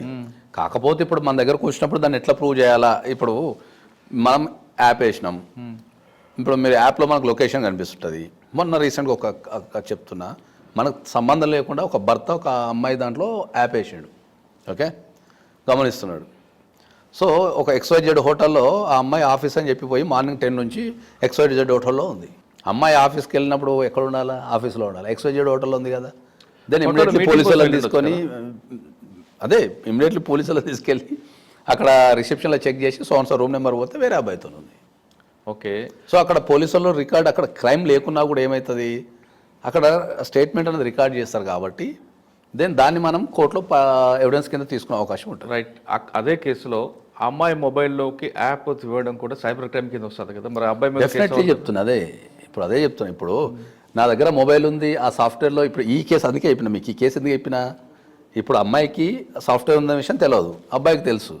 కానీ అబ్బాయి ఏం చేసిండు, నేను పలానా హోటల్లో ఉన్నావు, నా దగ్గర సాఫ్ట్వేర్ ఉందని చెప్పడం కంటే ఫిజికల్గా ఏం చేసిండు, పోలీసులను తీసుకెళ్ళాడు. తీసుకెళ్ళి ఆయన ఏం చెప్పిండు, నాకు ఎవరో నిన్ను హోటల్ దగ్గర చూసి నాకు ఎవడో ఫోన్ చేసిండు, నేను ఆయన పేరు చెప్పా, నువ్వు హోటల్లో దొరికినావా లేదా అట్లా. సో బిల్స్ తీసుకోవటం కావచ్చు, కొన్ని వాళ్ళు ఫిక్స్ తీసుకున్నప్పుడు కావచ్చు, మొబైల్ ఫోన్ అనేది the most dangerous thing. Okay sir, ఇంకొక క్వశ్చన్ ఇందులోనే. సాధారణంగా ప్రేమ వివాహం అది కామన్. అది ఇప్పుడు ఎక్కువ ట్రెండ్ అదే నడుస్తుంది కాబట్టి, ట్రెండ్ నడుస్తుంది ఇప్పుడు కదా, ఎప్పటికీ నడుస్తుంటుంది. అది ఎప్పటికీ మనిషి ఫరెవర్, అది దాన్ని మర్చిపోదాం. కానీ లవ్ చేసుకునే వాళ్ళందరూ కూడా విడిపోకుండా చక్కగా ఒక హ్యాపీగా ఉండాలంటే ముందు ఎలాంటి ప్రికాషన్ తీసుకోవాలి? అమ్మాయి ఎలాంటి తీసుకోవాలి, అబ్బాయి ఏ విధంగా తీసుకోవాలి? అంటే ఇక్కడ లవ్ చేసుకుంటే ఇద్దరి మధ్య నమ్మకం ఉంటే చాలంటారా? లేదు, ఎందుకంటే ఇప్పుడు అన్ని నమ్మకాలు లేవు సార్. ఇప్పుడు నమ్మకాలు లేవు, ఎందుకంటే వ్యవస్థ అనేది మారిపోయింది. ఇక నమ్మకాలు అనేటివి ఎక్కడ లేవు. ఎందుకంటే నేను యాజ్ ఏ డైవోర్స్ ఎక్స్పర్ట్ ఏంటంటే కొన్ని లక్షల జీవితాలని నేను కాశీ ఒడగట్టేసిన. ఇంకా అసలు సమాజంలో ఏం జరుగుతున్నది అని ఆలోచిస్తే ఎక్కువ డైవర్స్ దేనికి వస్తాయండి? ఈగో ఫీలింగ్స్ వస్తుందా దేనికి? ఫస్ట్ టెక్నాలజీ, సెకండ్ మైగ్రేషన్, మూడోది కుటుంబ వ్యవస్థ. అది ఈ మూడు. మీకు టెక్నాలజీ అనే పదం ఉపయోగించినప్పుడు ఏమవుతుందంటే మీకు ఒక బ్యూటిఫుల్ స్టోరీ, ఒక చిన్న స్టోరీ, ఒక 1 minute చెప్పగలుగుతా. ఒక 40 years క్రితం ఒక ఊర్లో ఒక అబ్బాయి ఒక అమ్మాయి ప్రేమించుకున్నారు అనుకుందాం, ఎవరికి తెలియకుండా. ప్రేమించుకున్న తర్వాత ఏమైంది, ఇంట్లోకి తెలిసింది అనుకుందాం. అప్పుడు ఏం చేస్తుండే, అప్పుడు పరువు ప్రతిష్ట కుటుంబం ఇలాంటివన్నీ ఉంటుండే కాబట్టి ఎవరి తెలియకుండా ఒక 2 వీకేసి అమ్మాయి తరపు నుంచి మాట్లాడదాం కొద్దిసేపు. ఒక 2 వీక్తుండే, పీకేసి ఏంది అది పద్ధతేనా ఇది అని చెప్తుండే. తర్వాత ఏం చేస్తుండే, కట్ చేసేసి ఎవరినో ఎందుకు వచ్చిన చికాకరా నాయన అని చెప్పేసి ఎవరినో చూసి పెళ్లి చేస్తుండే. ఈ అమ్మాయి మహా అంటే ఒక 2 రోజులు ఏడుస్తుండే, ఒక 3 రోజులు ఏడుస్తుండే, ఒక 1 week ఏడుస్తుండే. తర్వాత పెళ్లి చేసుకొని మొగుంతో వెళ్ళిపోతుండే. ఆడికి వెళ్ళిపోయిన తర్వాత కూడా ఒక 4 రోజులు 5 రోజులు ఒక 1 month 2 months మొగుంతో ఎడమొఖమో పెడముఖమో ఉంటుండి. తర్వాత పరిస్థితులకు హ్యాబిచ్యుటెడ్ అయిపోయి వీడిని మర్చిపోయి వానితో సంసార జీవితం గడుపుతుండే. ఇప్పుడు 2-3 yearsకి మళ్ళీ ఊరుకొచ్చినప్పుడు ఆ పాత బాయ్ ఫ్రెండ్ ఎవరైతే కనిపిస్తే ఇట్లా నవ్వి ఊరుకుంటుండే. కథ వారికి ఆ స్టోరీ అంతే కదా, అది బ్యూటిఫుల్. అది ద సేమ్ సిచ్యువేషన్ని నవేడేస్ మనం చేస్తే కొట్టిల్లు మొబైల్ ఫోను, తెల్లవార్లు బాత్రూంలో పోయి కూడా ఎలవులు చెప్పుకుంటున్నారు. ఇంక ఎక్కడ విడదీస్తారు చెప్పండి? పెళ్ళి జరుగుతుంటే కూడా ఎలవులు తాళి కడుతుంటే కూడా ఎలవులు చెప్పిన సంఘటనలు ఉన్నాయి. మొన్న ఒక కేసు వచ్చింది మా దగ్గరికి. అమ్మాయి బట్టలు మార్చుకోవడానికి పోయినప్పుడు బాయ్ ఫ్రెండ్ రూమ్లో ఉన్నాడు. కదా పెళ్లి పెటాకులు. అమ్మాయి బట్టలు మార్చుకునే రూమ్లో అబ్బాయి ఉన్నాడు. ఇంకా వాట్సాప్ అనేది అదే చెప్తున్నా. అంటే అప్పుడు లైఫ్ ఎంత బ్యూటిఫుల్ ఉండే టెక్నాలజీ లేనప్పుడు. ఇప్పుడు అటువంటి సమస్య రాకుండా ఏం చేయాలి? అమ్మాయిలు ఏం చేయాలి, అబ్బాయిలు ఏం చేయాలి? మనం కంపల్సరీ పెళ్లి చేసుకున్న తర్వాత కూడా ఈ టెక్నాలజీని ఇవన్నీ కూడా దాటుకుంటూ ఉండాలంటే ఈగో పక్కన పెట్టాలా, నమ్మకాన్ని క్రియేట్ చేసుకోవాలి. ఎప్పుడైనా ఏ రిలేషన్షిప్కైనా మనం వాస్తవంగా మాట్లాడితే నమ్మకం అనేది మోస్ట్ ఇంపార్టెంట్. ఎప్పుడైనా కూడా నేను లవ్ మ్యారేజ్ అయినా అరేంజ్డ్ మ్యారేజ్ అయినా కూడా ఇప్పుడు మనం ఒక విషయాన్ని మనం కనుక గమనిస్తే, ఇప్పుడున్న మార్కెట్ ట్రెండ్స్ గమనిస్తే, లవ్ మ్యారేజ్ అయినా అరేంజ్డ్ మ్యారేజ్ అయినా డైవర్స్ రేషియో అనేది ట్రెమెండస్గా పెరిగిపోయింది. అది ఏ మ్యారేజ్ అనేది కొద్దిసేపు మనం పక్కన పెట్టేస్తే. అవునండి. సో ఒక మ్యారేజ్ అయిన తర్వాత మీరు కంపల్సరీ మంచి జీవితాన్ని గడపాలి అంటే మీరు ప్రీ మ్యారిటల్ కౌన్సిలింగ్ అని తీసుకోవాలి కంపల్సరీ. ప్రీ మ్యారిటల్ కౌన్సిలింగ్ కావచ్చు, ప్రీ మ్యారిటల్ అగ్రిమెంట్ కావచ్చు, అది కంపల్సరీ మీరు చేసుకుంటే పెళ్ళయ్యే తర్వాత మీకు వచ్చే ఇబ్బందులు ఏమున్నాయి, వాటిని ఎట్లా అధిగమించాలా ఒకసారి అనేది చెప్పండి. అగ్రిమెంట్ ఏంటి, ప్రీ మ్యారిటల్ కౌన్సిలింగ్ ఎవరు? కౌన్సిలింగ్ అంటే ఏంటంటే ఎక్స్పర్ట్స్ ఎవరైనా కూడా కౌన్సిలింగ్ చేసే ఎక్స్పర్ట్స్ కావచ్చు, లేకపోతే ఇప్పుడు నాలాంటి ఒక అడ్వకేట్, ఎందుకంటే మనం మ్యాట్రిమోనల్ ఇష్యూస్లో ఆరితేరు ఉన్నాం కాబట్టి మనకు పెళ్లి తర్వాత వచ్చే సమస్య ఏముందనేది మనకు బాగా తెలిసిపోతుంది. మనలాంటి సమాజంలో ఉన్న వ్యక్తులు ప్రీ మ్యారిటల్ కౌన్సిలింగ్ అంటాం మనం దాన్ని. అంటే పెళ్లి తర్వాత ఏమేమి సమస్యలు ఎదురయ్యే అవకాశాలు ఉన్నాయి అనేది మనం పెళ్లికి ముందే మనం పరిష్కరించేస్తాం. ఇది మనకు కరోనా రాకముందు ఇంజెక్షన్ ఈ విధంగా రావచ్చు, జాగ్రత్త తీసుకోండి అని చెప్తాం. అట్లా అగ్రిమెంట్ ఏంటండి? అగ్రిమెంట్ అంటే ప్రీ మ్యారిటల్ అగ్రిమెంట్ అనేది భారతదేశంలో ఇప్పుడు లేదు అంటే పెద్ద కుటుంబాలలో ఉంది. ఏదైతే ఈ 100 కోట్లు 1000 కోట్ల ఆస్తులు, ఈ పరువు ప్రతిష్టలు ఉన్న దాంట్లో ప్రీ మ్యారిటల్ అగ్రిమెంట్ అనేది ఉంది. ప్రీ మ్యారిటల్ అగ్రిమెంట్ అంటే ఏంటంటే పెళ్లి టైంలో ఇద్దరు వ్యక్తులు కలిసి చేసుకునే అగ్రిమెంట్ని మనం ప్రీ మ్యారిటల్ అగ్రిమెంట్ అంటాం. అది భారతదేశంలో లేదు, కానీ ప్రపంచ అన్ని దేశాలలో ఉంది. పెళ్ళికి ముందే వాళ్ళు అన్ని డిఫైన్ చేసేసుకుంటారు దాంట్లో. పెళ్లి తర్వాత ఎట్లా గడపాలా, ఫైనాన్షియల్ ఇష్యూస్ ఎట్లా ఉండాలా, పిల్లల్ని ఎప్పుడు కనాలా, సేవింగ్స్ ఎవరు చేయాలా, తర్వాత లైఫ్ కెరియర్ ఎట్లా గడపాలి, ఇవన్నీ పెళ్లికి ముందు ఎదురయ్యే సమస్యలన్నీ ప్రీ మ్యారిటల్ అగ్రిమెంట్లో రాసుకున్న తర్వాత వాళ్ళకి జీవితం లేదని ఇబ్బంది వచ్చినప్పుడు ఆ పేపర్ తీసి చదువుకొని, ఓహో ఇది ముందు మనం అనుకున్నాం కదా అని చెప్పి దాని ప్రకారం వెళ్ళిపోతారు. ఇక లిటిగేషన్ అనేది ఉండదు, ఇంకా అర్థమైందా? ఎందుకంటే పెళ్లికి ముందు వాళ్ళు ఒక అగ్రిమెంట్ రాసుకుంటారు కాబట్టి ఆ అగ్రిమెంట్ అనే దాని ప్రకారమే వాళ్ళు యాక్షన్ చేయాలి అంతే. ఎందుకంటే వాళ్ళ మైండ్లో ఫిక్స్ అయిపోతుంది, ఓ ఈ సమస్య ఎదురైతేనే ఇట్లా బిహేవ్ చేయాలా అనేది వాళ్ళు ఫిక్స్ అయిపోతుంది. మంచిదే కదా అది? మంచిదే, కానీ మనకు భారతీయ వ్యవస్థ అనేది మనది కుటుంబ వ్యవస్థలో మన హిందూ సాంప్రదాయం, ప్రధానంగా హిందూ సాంప్రదాయం ఏంది, మనది సాక్రిఫైస్ అంటాం. అంటే త్యాగం చేయాలంతే. ఐదరు భర్త కానీ భార్య కానీ పిల్లలు కానీ మొత్తం త్యాగం చుట్టూనే మన కుటుంబ వ్యవస్థ ఆధారపడు. అదే ఇప్పుడు మీరు వివాహ వ్యవస్థలో కానీ అగ్రిమెంట్ అంటే ఇదేమైనా ఇల్లు అనుకున్నారా, కొనుక్కున్నారా, ఏ అగ్రిమెంట్ ఏంటరా అని అంటున్నారు పెద్దల నుంచి, సమాజం నుంచి వ్యక్తి జీవితం మారిపోయింది. ఇప్పటికు ఇండివిజువల్ అయిపోయింది వ్యక్తి. ఒకప్పుడు ఒక కుటుంబంలో ఒక పెద్ద మనిషి ఉండే అంటే ఆగిపోతుండే. ఇప్పుడు అదే పెద్ద మనిషి ఏ అన్నా కాదు కదా, ఏమన్నా ఏదో అన్నో ఏమన్నా కూడా వెళ్ళిపోతున్నారు. సరే, మనం ఫస్ట్ అడిగిన క్వశ్చన్స్కి వద్దాం. ఇంటి పక్కన వాళ్ళు ఇచ్చే పంచాయతీలు జరుగుతుంటాయి. ఆ పంచాయతీలో వాళ్ళు మనం తిడుతుంటారు. తిట్టిన విషయాన్ని పోలీసుని పోతే పోలీసులు ఏమంటారంటే ముందు మీకు ఎంక్వైరీ చేస్తాం, కోర్టుకి పంపిస్తాం, కోర్టు డైరెక్షన్లో కేసు బుక్ చేస్తాం అంటారు. కానీ వీళ్ళేమంటారంటే మమ్మల్ని తిట్టారు కాబట్టి 307 పెట్టేయండి. వీళ్ళకి ఇప్పుడు మధ్యన కొంచెం నెట్లో వచ్చిన సమస్యల ద్వారా వాళ్ళే సెక్షన్ రాసిస్తున్నారు. ఎవరు ఎంత ఇప్పుడు ఇంటర్నెట్ అనేది ఎవరు వాళ్ళే సెక్షన్లో అన్ని రాస్తున్నారు. నన్ను తిట్టారు కాబట్టి 5 కేసు పెట్టి కొట్టండి, నన్ను కర్రతో కొట్టాడు లేదా చేతితో కొట్టాడు కాబట్టి 307 పెట్టండి, మా ఇంటి మీద చెత్త వేసాడు కాబట్టి అదే ఏంటి, ఇవన్నీ సెక్షన్ కూడా రాసిస్తున్నారు. కానీ అవన్నీ కోర్టు యాక్సెప్ట్ చేయదు. అటువంటి సమస్య వచ్చినప్పుడు మనం ఏ విధంగా ప్రొసీడ్ అవ్వాలి పోలీస్ స్టేషన్కి? ఇప్పుడు ఎప్పుడైనా కూడా మనం ప్రధానంగా నేర్చుకోవాల్సిన విషయం ఏంటంటే, ఇప్పుడు మీకు ఒక బ్యూటిఫుల్ విషయం చెప్తాను. భారతదేశంలో అడ్వకేట్స్ కూడా 90% తెలియదు. అడ్వకేట్స్ కూడా ఈ విషయం 90% అడ్వకేట్స్ కూడా తెలియదు. ఓకే. ఎఫ్ఐఆర్ గురించి, ఎఫ్ఐఆర్ అంటే ఫస్ట్ ఇన్ఫర్మేషన్ రిపోర్ట్ అనేది ఏ చట్టంలో కూడా డిఫైన్ చేయబడలేదు. ఆ పదం కూడా వాడబడలేదు. ఏ చట్టంలో కూడా ఎఫ్ఐఆర్ అంటే ఏంది అనేది రాయలే ఎక్కడ కూడా. ఎఫ్ఐఆర్ గురించి రాయలేదు. అసలు ఎఫ్ఐఆర్ అంటే ఏంది, అది ఎట్లుండాలా, ఏంది, అసలు ఎఫ్ఐఆర్ అంటే ఏంది అనేది డిఫైన్ చేయలేదు ఎక్కడ కూడా. ఓకే. కానీ మనం దాన్ని కొన్ని వందల సంవత్సరాల నుంచి దాన్ని ఎఫ్ఐఆర్ అనే పదాన్ని వాడుతూ ఉన్నాం. ఓకే. అట్లనే ఏ విషయమైనా సరే, చిన్న విషయమైనా పెద్ద విషయమైనా ఒక పోలీస్ స్టేషన్కి వెళ్ళినప్పుడు దాంట్లో మీరు ఇంతకుముందు చెప్పినట్టు అది కాగ్నిజబులా నాన్ కాగ్నిజబులా అని ఉంటుంది. అందరికి అర్థమయ్యే భాషలో మనం కాగ్నిజబులా నాన్ కాగ్నిజబుల్ అని చెప్పాలంటే ఏముంటుందంటే, కాగ్నిజబుల్ అంటే ఏంటంటే సీరియస్ ఇన్ నేచర్, అంటే ఆ సీరియస్నెస్ ఉంటుంది కేసులో. నాన్ కాగ్నిజబుల్ అంటే ఇంతకుముందు మీరు చెప్పినట్టు పక్కింటోడు కొట్టిండు, ఎదురింటోడు కొట్టిండు అనేది నాన్ కాగ్నిజబుల్. అంటే అంత సీరియస్ ఉండదు అది. అంటే దాని మీద ఇమ్మీడియట్లీ చర్య తీసుకోవాల్సిన అవసరం లేదు. ఓకే. 1 గంట లేట్ అయినా, 4 గంటలు లేట్ అయినా దానివల్ల మునిగేదేమి ఉండదు. కాగ్నిజబుల్ ఏంటంటే కంపల్సరీ అది సీరియస్ ఇన్ నేచర్ కాబట్టి ఎవరన్నా వచ్చి కంప్లైంట్ ఇవ్వగానే ఇమ్మీడియట్లీ కేసు బుక్ చేసే అధికారం పోలీస్ ఆఫీసర్కి ఉంటుంది. మళ్ళీ ఆ బుక్ చేసిన తర్వాత అరెస్ట్ చేసే అధికారం కూడా పోలీస్ ఆఫీసర్కి ఉంటుంది. కానీ ఎక్కువగా పొల్యూషన్కి వచ్చి పెట్టి మ్యాటర్స్లో వస్తుంటాయి. వాస్తవంగా చెప్పాలంటే 80% పెట్టి మ్యాటర్స్ వస్తుంటాయి. 80%. ఒక పోలీస్ స్టేషన్లో 1000 ఎఫ్ఐఆర్లు అయినాయంటే దాంట్లో సీరియస్గా ఉండి ఇది క్రైమ్ అని చెప్పగలిగితే ఒక 200 ఉంటాయి. మిగతా అన్ని 800 అంతా ఇదే పంచాయతీ ఉంటుంది ఎక్కువ. నన్ను తిట్టారు, ఇలా మా ఎదురింటి వాళ్ళు నా ఇంటి ముందు చెత్త వేశారు అనే సంఘటనని పోలీస్ స్టేషన్కి ఏ విధంగా వెళ్ళాలి? పోలీస్ స్టేషన్కి వెళ్ళాలా, అది కోర్టుకు వెళ్ళాలా? ఏదైనా ఒక కంప్లైంట్ మనం పోలీస్ స్టేషన్లో ఇచ్చినప్పుడు చట్టం ఏం చెప్తుందంటే ఏదైనా ఒక కంప్లైంట్ మనం పోలీస్ స్టేషన్లో ఇచ్చినప్పుడు మనకు అన్యాయం జరిగిందని మనం ఫీల్ అయిన తర్వాత మనం పోలీస్ స్టేషన్లో ఇచ్చిన తర్వాత పోలీస్ వాళ్ళు కనుక రెస్పాండ్ కాకపోతే we have a right to approach the court. మనం కోర్టుకి వెళ్ళి మనకు సిఆర్పిసి 156 క్లాస్ 3 కింద మనం మెజిస్ట్రేట్కి మళ్ళీ అప్లై చేసుకోవచ్చు. అయ్యా ఈ సంఘటన జరిగింది, ఇవో నేను పోలీస్ స్టేషన్ పోయినా పోలీస్ వాళ్ళు పట్టించుకోవడం లేదు, లేదా పోలీస్ వాళ్ళు రెస్పాండ్ కావడం లేదు, లేదా పోలీస్ వాళ్ళు లేట్ చేస్తున్నారు విషయాన్ని అని చెప్పి మనం మెజిస్ట్రేట్ కనుక మనం పరిశీలిస్తే అప్లికేషన్ ఇచ్చుకుంటే త్రూ అడ్వకేట్ కావచ్చు, లేదా నువ్వు డైరెక్ట్ కూడా వెళ్ళి ఇచ్చుకుంటే మెజిస్ట్రేట్ దాంట్లో ఉన్న విషయాలు పరిశీలించి okay immediately 156 class 3 of CrPC కింద పోలీస్ వాళ్ళకు డైరెక్షన్ ఇచ్చే అవకాశం ఉంటుంది. ఏమని దీన్ని ఎఫ్ఐఆర్ చేసి ఇన్వెస్టిగేషన్ చేసి రిపోర్ట్ సబ్మిట్ చేయండి అని చెప్పే అధికారం ఉంటుంది. లేదా కొన్ని సందర్భాలలో మెజిస్ట్రేటే దాన్ని కాగ్నిస్ తీసుకుంటారు. తీసుకొని ఆపోజిట్ పార్టీకి ఎఫ్ఐఆర్ చేయకుండా ఆపోజిట్ పార్టీకి నోటీసులు పంపిస్తారు, రండి మీరు అని చెప్పేసి.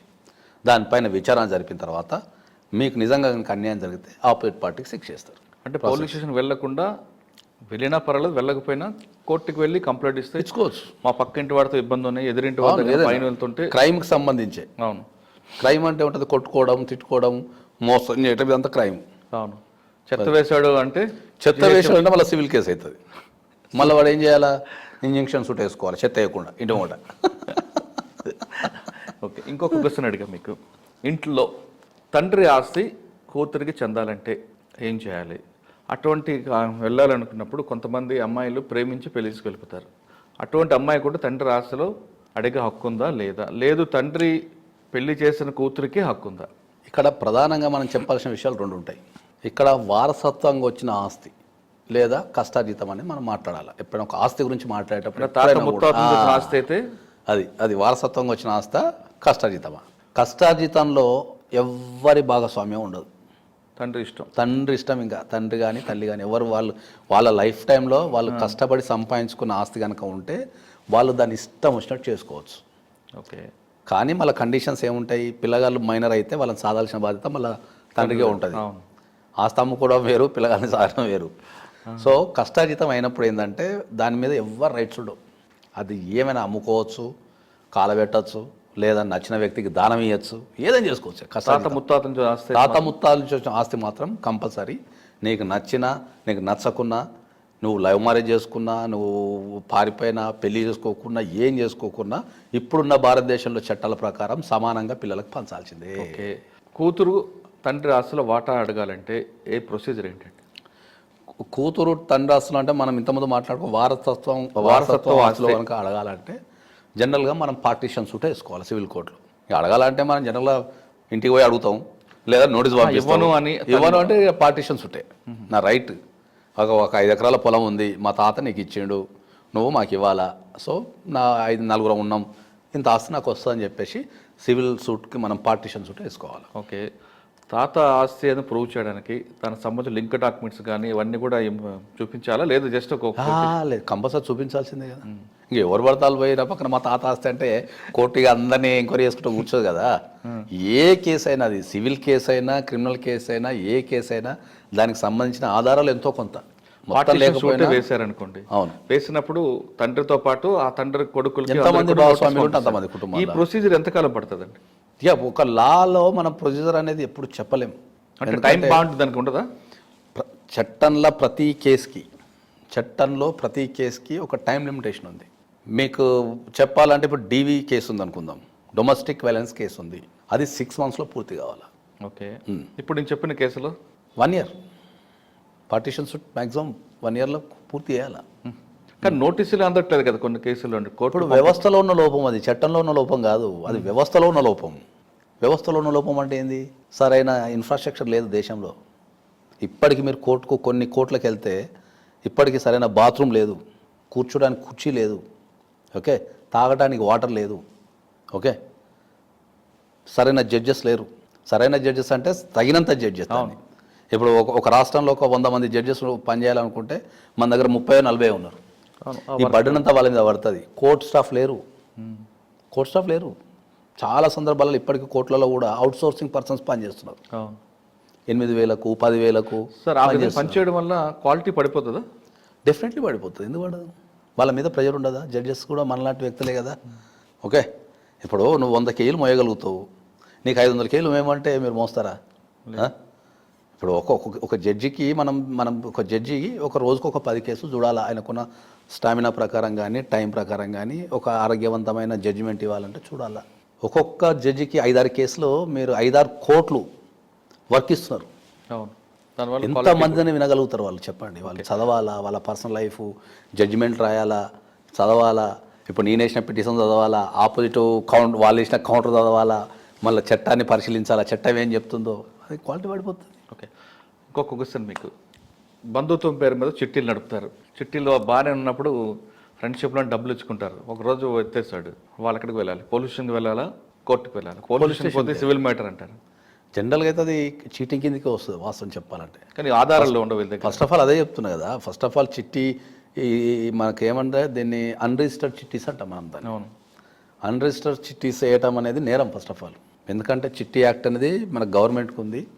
ఒక చిట్టి చేయాలంటే వాడు రిజిస్టర్డ్ బిజినెస్ పెట్టాలా, తర్వాత వాడు రిజిస్టర్ కావాలా, ప్రతి చిట్టికి సంబంధించినంత వాల్యూ అమౌంట్ గవర్నమెంట్ అదంతా ప్రొసీజర్ అవుతుంది. కానీ ముందు బాధితురాలు ఏం చేయాలి? బాధితుడు కానీ బాధితురాలు కానీ పోలీస్ స్టేషన్ పోతే ఎవిడెన్స్ లేదు కాబట్టి ఈ సివిల్ మ్యాటర్ అంటారు. ఫ్రెండ్షిప్లో ఉన్నప్పుడు ఏం లేదు, మాటలతోనే లేదంటే వాట్సాప్లోనో లేదంటే చేతులతోనో క్యాష్ ఇచ్చుకుంటారు. ఫైన్ డే వాడు జంప్. వాడు ఉంటే ఇప్పుడు అదే చెప్తున్నాం, ఎవిడెన్స్ ఉంటే పోలీస్ స్టేషన్కి వెళ్ళి చీటింగ్ కేసు పెట్టచ్చు. ఎవిడెన్స్ లేకపోతే ఇంట్లో కూర్చొని దండం పెట్టాలి, అంతే. ఇంకేముంటుంది? తిరుపతిలో అనుకుని దండం పెట్టాలి. కోర్టుకు సార్ ప్రామిసరీ నోట్ ఉందనుకోండి, అప్పుడు ఏం చేయాలి? సివిల్ సూట్ వేసుకోవచ్చు. ప్రామిసరీ నోట్ ఉంటే మీరు డైరెక్ట్ సివిల్ సూట్ వెళ్ళి రికవరీ ఆఫ్ మనీ సూట్ వేసుకోవచ్చు. వాడి దగ్గర డబ్బులే లేవు, ఏం చేయాలి? లేకపోతే జైలుకు పంపించేస్తారు. మనం కేసు గెలిస్తే జైలుకు పంపించేస్తారు. కానీ ఇలా కోర్టు తిరగాలి కదా వీళ్ళు. కోర్టుకు తిరగటం కామన్ సార్ అది.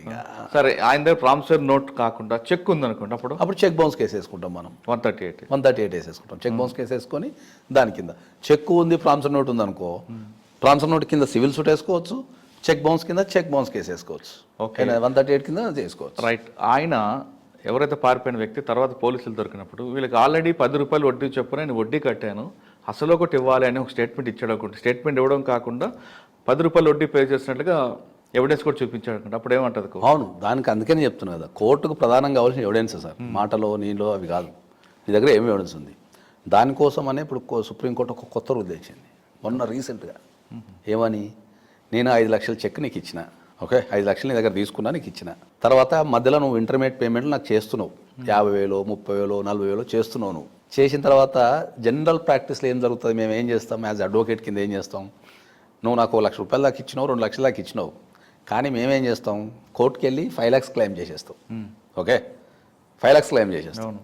సో దీనివల్ల ఇష్యూ బాగా రేజ్ అవుతుందని మన సుప్రీంకోర్టు ఏం చేసిందంటే, నువ్వు 5 lakhs క్లెయిమ్ చేయడానికి లేదు, if you have a cheque of 5 lakhs also, ఆ మిగతా 2 లక్షలు తీసేసి నువ్వు 3 లక్షలు క్లెయిమ్ చేయాలి. ఒకవేళ 5 lakhs క్లెయిమ్ చేసినావు అనుకో, చెక్ ఇన్ వ్యాలిడ్. ఓకే, 3 లక్షలు ఫైల్ చేయాలంటే చెక్ మీద 5 లక్షలు రాస్తుంది కదా. ఉన్నా సరే నువ్వు ప్రేయర్ రాస్తావు కదా. మనం ఫ్యాక్స్ రాసేటప్పుడు నేను 5 లక్షలు చెక్ నాకు ఇచ్చిండు షూరిటీ కింద, మళ్ళీ నువ్వు ఫ్యాక్స్ ఒప్పుకోవాలి కదా. ఇంటర్మీడియట్గా నాకు ఒక 2 lakhs ఇచ్చిండు, కాబట్టి ఇంకా నాకు రావాల్సిన 3 లక్షలు ఇవ్వండి. చెక్ మనం 5 లక్షలది ప్రజెంటేషన్ చేస్తాం, కానీ మనం అడిగే కోర్టుని అడిగే ప్రేయర్ ఏముంటుంది? 3 లక్షలు. నాకు 3 లక్షలు ఎలాంగ్ విత్ ఇంట్రెస్ట్ ఇవ్వండి అని అడుగుతాం. ఈ రెండింటి మధ్య డిఫరెన్స్ ఉందంటే చెక్ పనిచేయదు, ఇంకా ఆ కేసు పనిచేయదు, ఇంకా డైరెక్ట్ చించేసి ఇంటికి పంపించేస్తారు. అందుకే సుప్రీంకోర్టు రీసెంట్గా అది గమనించి ఒప్పుకుంటే కోర్టు యాక్సెప్ట్ చేస్తుంది. ఒప్పుకోవాల్సింది అది. సుప్రీంకోర్టు చెప్పింది అదే. ఎందుకంటే చాలా సందర్భాలలో చెక్ బౌన్స్ కేసులలో ఏంటంటే 30% of the cheque bounce cases అంటే డేటా చెప్తున్నాను నేను, 30% of the cheque bounce cases false cases ఉంటాయి, ఫాల్స్ కేసెస్. తర్వాత ఒక 50% అనేది ఫాల్స్ ఫ్యాక్ట్స్ ఉంటాయి. అంటే మనం ఎంతో కొంత ట్రాన్సాక్షన్ జరుగుతుంటుంది, చెక్ వీని దగ్గరనే ఉంటుంది, రోజు రెగ్యులర్ ట్రాన్సాక్షన్ చేసుకుంటాం, వీనికి తేడా వచ్చిన తర్వాత మొత్తం చెక్ వేసేస్తారు. సార్, చెక్కులు ఇచ్చిన వ్యక్తి ఎస్కేప్ అవడానికి ఈ చెక్కుని అది పోయిందని చెప్తాడు, లేదు ఆ చెక్ స్టాప్ ఆర్డర్ ఇస్తాడు, లేదు ఇంకొక వేరే బ్యాంక్, ఏ బ్యాంక్ క్లోజ్ అయిందో ఆ బ్యాంక్లోంచే చెక్ ఇస్తాడు. ఇటువంటి జిమ్మిక్ చేస్తుంటారు కొంతమంది. అటువంటి వాళ్ళని అడ్డుకోవాలంటే ఏం చేయాలి? అందుకే మనకు చెక్ బౌన్స్ కేసులలో ఏంటంటే నీకు చెక్ నీ దగ్గర ఉందా లేదా అన్నదే పాయింట్. ఇంకా ఇప్పుడు నేను ఒక కామన్ వ్యక్తిని సార్, మీరు వచ్చిన దగ్గర 1 లక్ష రూపాయలు అప్పడిగిన అనుకుందాం, నేను ఏమంటా, బాబు నీకు 1 లక్ష రూపాయలు ఇస్తా, నాకు చెక్ అంట. ఇప్పుడు ఆ చెక్ అకౌంట్ క్లోజ్ అయిందా, లేకపోతే దాంట్లో బ్యాలెన్స్ లేదా, లేకపోతే రాంగ్ సంతకం అనేది నాకైతే నాలెడ్జ్ ఉండదు కదా. నేను ఒక గుడ్ ఇంటెన్షన్తో తీసుకుంటా మీ దగ్గర. ఓహో సార్ చెక్ ఇచ్చారు, ఇది నాకు పనిచేస్తుందని గుడ్ ఇంటెన్షన్తో తీసుకుంటా. తీసుకొని అట్నే రిప్రజెంటేషన్ చేస్తా. అక్కడ చెక్ బౌన్స్ కేసులో స్టాప్ పేమెంట్ చేసినంత మాత్రాన, లేకపోతే నువ్వు అకౌంట్ క్లోజ్ చేసినంత మాత్రాన, లేకపోతే సంతకం తప్పు పెట్టినంత మాత్రాన చెక్ బౌన్స్ కేసు నుంచి తప్పించుకోలేవు. ఒకవేళ చెక్ పోయింది అంటే మళ్ళీ దానికి సంబంధించి నువ్వు మన పోలీస్ కంప్లైంట్ ఇవ్వాలా, బ్యాంక్లో ఇన్ఫర్మేషన్ ఇవ్వాలా. ఓకే, ఇవన్నీ చూడాల్సి వస్తుంది. అచ్చా, చాలా మంది మా దగ్గరకు వచ్చి ఏం ఫీల్ అవుతుంటాడు, సార్ నేను చెక్ ఇచ్చేసిన సార్, నా అకౌంట్ ఎప్పుడో 4 సంవత్సరాలు అయితే క్లోజ్ అయ్యి అంటాడు. అరే అయ్యా, 4 సంవత్సరాలు కాదు కదా నీ అకౌంట్ క్లోజ్ అయ్యి 40 సంవత్సరాలు అయినా కూడా ఫస్ట్ ప్రధానంగా కోర్టు చూసేది ఏంటంటే ఈ చెక్ లీగల్గా ట్రాన్స్ఫర్ అయిందా, ఇల్లీగల్గా ట్రాన్స్ఫర్ అయిందా అనేది చూస్తుంది. చెక్ వ్యాలిడా ఇన్వాలిడ్ అని కొద్దిసేపు పక్కన పెడితే ఈ చెక్ ఈ వ్యక్తి దగ్గరికి ఎట్లా వచ్చింది, ఈ వ్యక్తి దగ్గరికి ఎట్లా వచ్చింది అంటే ఎవరో తెచ్చి నాకు ఇవ్వరు కదా కలలో. కాబట్టి ఆ చెక్ ట్రాన్స్ఫర్ అనేది లీగల్గా అయిందా, ఇల్లీగల్గా అయిందా? ఓకే, లీగల్గా అయింది. అప్పుడు 2 విషయం, ఈ చెక్ వ్యాలిడా, ఇన్వాలిడా, దొంగ సంతకమా, అకౌంట్ క్లోజ్ అయిందా అనేది అప్పుడు అది ఇంటెన్షన్ మనం కోర్టులో ప్రూవ్ చేయాలి. ఓహో, కానీ తెలివిగా ముందు క్లోజ్ అయిన బ్యాంక్ నుంచి ఇచ్చినా సరే కోర్టు అది ఇన్వాలిడే, మళ్ళీ కోర్టు యాక్సెప్ట్ చేస్తుంది. స్టాప్ ఆర్డర్ ఇచ్చినా ఇచ్చినా కూడా అవుతుంది. అంటే ఇన్సఫిషియెంట్ ఫండ్ అని రాలేదు కాబట్టి నేను స్టాప్ ఆర్డర్ ఇచ్చాను నాకు వాల్యూ ఉంది అని తప్పించుకునే అవకాశం లేదంటే తప్పించుకునే అవకాశం అంటే ఇన్సఫిషియెంట్ ఫండ్ లేకపోయినా సరే లేకపోయినా కూడా ఉంది.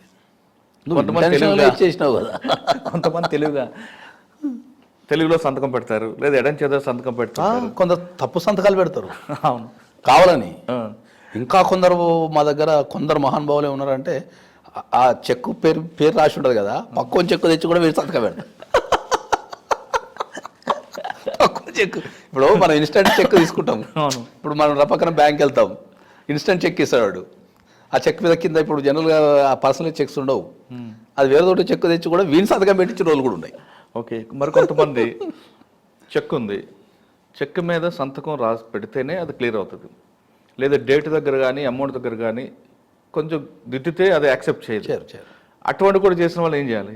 అది పని చేయదు చెక్. ఇంకా అంటే వాడి ఇంటెన్షన్ అది కదా, కొంచెం ప్రొలాంగ్ చేయడానికి. ఇప్పుడు అది కాపాడుకోవాల్సిన బాధ్యత పైసలు ఇచ్చినోనికే. ఇంకా వాడు నీటి చెక్ తీసుకోవాల్సిన బాధ్యత ఎవరికి ఉంటుంది? పైసలు ఇచ్చినోనికే. ఇది డేట్ దిద్దడం ద్వారానో, లేకపోతే అమౌంట్ దిద్దడం ద్వారానో, వర్స్ దిద్దడం ద్వారానో ఉంటే cheque first of all bank accept చేయదు. అదే అంటున్నా, ఇక అది అప్పుడు చెక్ బౌన్స్ అకౌంట్ క్లోజ్ కాదు, ఫస్ట్ ఇది చెక్ యాక్సెప్ట్ చేయమని చెప్తుంది. అంటే డబ్బులు ఇచ్చినోడు జాగ్రత్త చూసుకోవాలి, వాడు ఇచ్చిన చెక్ క్లీన్ ఉందా బయర్ అవేర్. అంటే వాడు తెలివిగా దిద్దు వదిలేస్తుంటారు. అవును, బయర్ అవేర్ అంతే అది. అంటే ఎవరైతే కొనుక్కుంటున్నారో, ఇప్పుడు మీరు టీవీ కొనుక్కుంటున్నారు, మీరు చూస్ చేసుకోవాల్సిన బాధ్యత ఎవరిది? అదే అట్లా దాంట్లో టీవీలో ఏమన్నా ప్రాబ్లం వస్తే మనం చేసుకోవచ్చు. నువ్వు పనికిరాని టీవీ కొనుక్కొని పోయి అట్లనే చెక్ లాలో బయర్ అవేర్ అంతే. అంటే ఎవరైతే కొనుక్కుంటున్నారో వాళ్ళే చెక్ చేసుకోవాలి. అమ్మేటోడు ఏంది మస్తు చెప్పి ఆపుతాడు, సార్ నాకు ఇప్పుడు మనం ఒక ఆవును కొంటున్నాం, వాడు చెప్పేటప్పుడు ఏం చెప్తాడు, సార్ 100 లీటర్లు ఇస్తా సార్ అంటాడు. పోయి పితుకున్న 5 లీటర్లు వచ్చిందని చెప్పలేం కదా. ఇల్లు కూడా కొనేటప్పుడు ఏమంటాడు, ఏ ఖతర్నాకుంటావు సార్, నీకు ఇక్కడ గజం రేపు 2 లక్షలు అవుతుంది సార్ అని చెప్పి అమ్మేస్తాడు. అంతే, బయర వేరు అది. ఓకే, ఇది కాకుండా మీ సర్వీస్లో బాగా గుర్తుండిపోయిన కేసు చెప్పండి. అంటే మీరు బాగా ఫైట్ టీపీ నుంచి మీకు బాగా టఫ్ వచ్చిన ఆ కేసులో మీరు క్లయింట్కి అనుకూలంగా కన్వర్షన్ తేవచ్చు, ఎక్విటీలు తీసుకొచ్చిన కేసు. అంటే ఎప్పుడైనా కూడా బాగా టఫ్ ఇచ్చిన కేసు అంటే లీగల్గా టఫ్ ఇచ్చే కేసే ఉంటుంది, ఫ్యాక్ట్స్ పరంగా ఉండదు. లీగల్గా టఫ్ అంటే ఏంటంటే చట్టం అనేది సరిగ్గా డిఫైన్ చేయనప్పుడు. ఎందుకంటే చట్టంలో ప్రతిదీ కంపల్సరీ రాయాలని రూల్ ఏమి ఉండదు కదా. అవును, చట్టం ఎప్పుడో రాస్తారు, రాసిన తర్వాత దాని ఎగ్జిక్యూషన్లో మనకు రకరకాల ప్రాబ్లమ్స్ ఎదురవుతుంటాయి. ఓకే, సో ఆ ప్రాబ్లమ్స్ ఎదురైనప్పుడు ఏంటంటే అక్కడ లీగల్ డిఫైన్ అనేది అప్పుడు కొన్ని సందర్భాలలో మాకు కానీ లేకపోతే క్లయింట్కి కానీ మీరు అన్నట్టు పబ్లిక్ ప్రాసిక్యూటర్ కానీ జడ్జికి కానీ కొన్ని డౌట్లు అనుమానాలు ఉంటాయి. ఈ మధ్యకాలంలో నేను రీసెంట్గా ఒక 1 మంత్ క్రితం ఒక హైకోర్టు నుంచి అదిగా మనం చట్టపరంగా మాట్లాడితే అది సెన్సేషన్ అనొచ్చు, లేకపోతే what ever it may be. ఇప్పుడు మనకు పిటా కేసులు ఉంటాయి. అవును, పిటా కేసులు అంటే ఏముంటుంది, ప్రాస్టిట్యూషన్ కేసులు ఉంటాయి. అవును, ఓకే, దాంట్లో కస్టమర్ ఉంటారు, ఆర్గనైజరు, విక్టిము, కస్టమర్ మీద కూడా కేసులు పెట్టి అరెస్ట్ చేయటం కానీ లేకపోతే వాళ్ళని ఎఫ్ఐఆర్లో బుక్ చేసి ప్రాసిక్యూషన్ కానీ పంపిస్తుంటారు. రీసెంట్గా ఒక 1 మంత్ క్రితం మనం ఏం చేసినామంటే కస్టమర్కి ఈ 370A క్లాస్ 2 కానీ పిటా యాక్ట్ కానీ అట్రాక్ట్ కాదు అని చెప్పేసి మనము ఆర్గ్యుమెంట్ చేసి 370A క్లాస్ 2 అనేది ఐపీసీలో 370A క్లాస్ 2 కింద కస్టమర్ పెడతాడు. అది మనకు అర్థమయ్యే భాషలో చెప్పాలనేదంటే ఆ బిజినెస్కి ప్రోత్సహించేది వీడు ఒకడే కదా. అవును, కాబట్టి వీడు ఒక పార్టీ అంటారు అనే దాని మీద మనం వాదించి దాన్ని కస్టమర్కి అసలు సంబంధం లేదు కేసుకి అని చెప్పేసి మనం క్వాష్ తీసుకున్నాం. ఎగైన్స్ కస్టమర్కి బుక్ చేయనీకి లేదు అని చెప్పేసి డైరెక్ట్ పోయి ఎఫ్ఐఆర్ మీదనే మనం క్వాష్ చేసినాం. అచ్చా, కస్టమర్. అంటే 370 ఏ క్లాస్ 2 కానీ పిటా యాక్ట్ కానీ వర్తించదు కస్టమర్కి అనేది మనం తీసుకుంటాం. ఎందుకు వర్తించదండి? కస్టమర్ అనేది ఇప్పుడు దాన్ని మనం చేస్తే ఏంటంటే ఇప్పుడు 370 క్లాస్ 2 మనం అర్థమయ్యే భాషలో అంటే టెక్నికల్గా వద్దు, జనాలకు అర్థమయ్యే భాషలో చెప్పుకుంటే ఏంటంటే ప్రాస్టిట్యూషన్ అనేది జనరల్గా illegal in India, illegal business in India. Business చేస్తేనే, ఎందుకంటే మళ్ళీ ఇక్కడ చట్టం చాలా కాంప్లికేటెడ్ ఉంటుంది. ఎందుకంటే మొన్ననే సుప్రీంకోర్టు ఏం చేసింది, prostitution is a legal when a person voluntarily participate అన్నది. అవును. అంటే ఎవరన్నా వాళ్ళకు ఒక అమ్మాయి ఎవరన్నా సొంతగా అంటే బిజినెస్ కాకుండా ప్రాస్టిట్యూషన్ చేస్తే లీగల్. ఇప్పుడు మళ్ళీ దాన్ని ఎట్లా ప్రూవ్ చేస్తారు అనేది ఒక పాయింట్. దానికి ఇక్కడ ఆర్గనైజర్ ఉన్నాడు కదా, అదే అందుకనే దాని కొద్దిగా పక్కన పెడితే ఇక్కడ కస్టమర్ 370 క్లాస్ 2 ఏం చెప్తుంది అంటే కస్టమర్ బిజినెస్ని ఎంకరేజ్ చేస్తున్నాడు. కస్టమర్ అనేటోడే లేకపోతే అసలు బిజినెస్ లేదు కదా.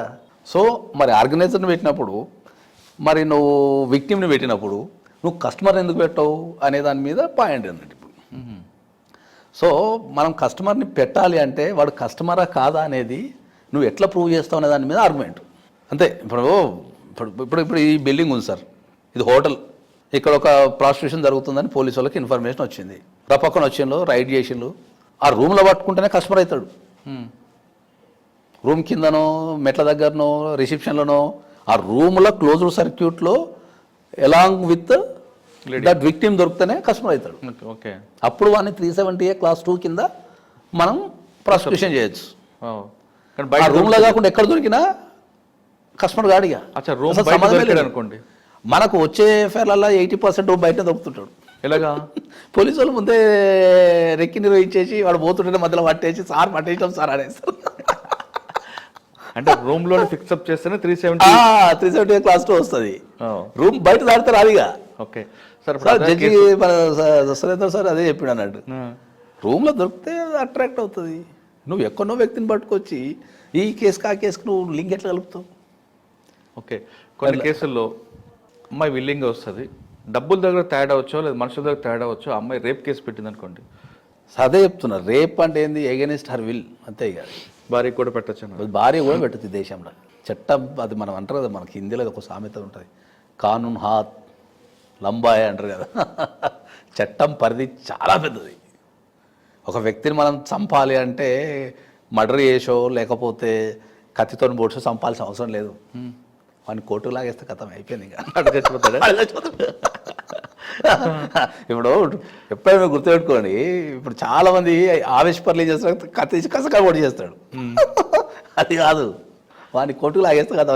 మన ఇంట్లో కూర్చుంటే కథం అయిపోతుంది. అది అట్లా మనం డిఫైన్ అనేది పరిస్థితిని బట్టి వ్యక్తిని బట్టి ప్రాంతాన్ని బట్టి మారుతుంటుంది చట్టం. దానికి సరైన రూపం ఉండదు చట్టానికి ఎప్పుడు. ఇవాళ మనం నిజం అనుకుంటాం, ఇప్పుడు మాట్లాడేటప్పుడు ఒక నిజం ఉంటుంది, బయటకు వెళ్ళగానే ఒక సుప్రీంకోర్టు జడ్జిమెంట్ ఇస్తుంది. అట్లా సార్, ఫైనల్గా చెప్పండి, ఇప్పుడు వస్తున్న ఆస్పిరెంట్స్కి అంటే లా చేయాలి, మీరు సాఫ్ట్వేర్ నుంచి ఇందులోకి వచ్చారు, దీని మీద ఒక ప్యాషన్తో వచ్చారు, మీలాంటి వాళ్ళు ఇక్కడ ఈ డిపార్ట్మెంట్కి రావాలనుకుంటే వాళ్ళు ఏ విధంగా? ఖచ్చితంగా నేను రమ్మనే చెప్తా.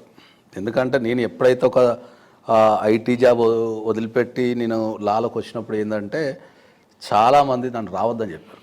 ఫస్ట్ ఆఫ్ ఆల్ ఇక్కడ సక్సెస్ రేట్ లేదు, నువ్వు గెలవలేవు, ఓకే, తర్వాత నీ వల్ల కాదు, ఇక్కడ మాకే సంపాదన లేదు, లేకపోతే కేసులు లేవు అని చెప్పేసి నేను కలిసిన ఒక 200 మందిని before going to take a profession నేను ఒక 200 మందిని నేను పర్సనల్ ఇంటర్వ్యూస్ తీసుకున్నా. ఒక్కరు కూడా నెగిటివ్ చెప్పలే. కానీ తర్వాత నేను అడ్వకేట్ అయిన తర్వాత నేను కనీసం నా కింద ఒక 400 నుంచి ఒక 500 మంది జూనియర్స్ పనిచేశారు. అరౌండ్ ఒక 100 మందికి నేను సొంతగా అంటే నిలబడి వాళ్ళకి ఆఫీసులు పెట్టించే సందర్భాలు ఉన్నాయి. నిలబడి ఎవరినైనా చట్టం లా చేయమని చెప్తాను. ఎందుకంటే చట్టం అర్థమైతేనే నీకు వ్యవస్థ అర్థమవుతుంది. చట్టం అర్థం కాలేదనుకో వ్యవస్థ అర్థం కాదు. ఇందుకు ఇండియాలో ఇప్పటికీ చట్టం అంటే ఏందో కూడా చాలామంది తెలియదు సార్. అది వాస్తవం. అది ఎంత ఘోరం అంటే అసలు మనకు చట్టాల మీద మినిమం అవగాహన. మొన్న ఒక అమ్మాయి వచ్చింది, మీకు ఒక చిన్న ఉదాహరణ చెప్తాను నేను. ఒక అమ్మాయి వచ్చింది మొన్న, అమ్మాయి వచ్చేసింది, ఆ అమ్మాయి డెలైట్లో ఎందులో పని చేస్తుందంట. పర్ మంత్ వచ్చేసి 10 lakhs 12 lakhs ఉందంట అమ్మాయికి. పాస్పోర్ట్ అప్లై చేసుకుంది. అప్లై చేసుకుంటే ఒక రీజన్ వల్ల ఏంటంటే నీది డేట్ ఆఫ్ బర్త్ సర్టిఫికేట్ అనేది క్లారిటీ లేదు, ఓకే, అర్జెంటుగా యూఎస్ వెళ్ళాలంట ఆమె. మళ్ళీ నువ్వు వేరే డేట్ ఆఫ్ బర్త్ సర్టిఫికేట్ తెచ్చుకో అని చెప్పేసి వాళ్ళు రిజెక్షన్ చేసిన అప్లికేషన్ నా దగ్గరకు వచ్చింది. సార్ నేను వితిన్ 2-3 డేస్లో వెళ్ళిపోవాలి సార్, నాకు కావాలి అన్నది. నేనేమన్నా అంటే అమ్మ హైకోర్టులో మనం రిట్ వేద్దాం, నీకు 2 డేస్లో నేను ఇప్పించేస్తాను, రిట్ వేస్తే నీకు 2 డేస్లో వచ్చేస్తుంది పాస్పోర్ట్.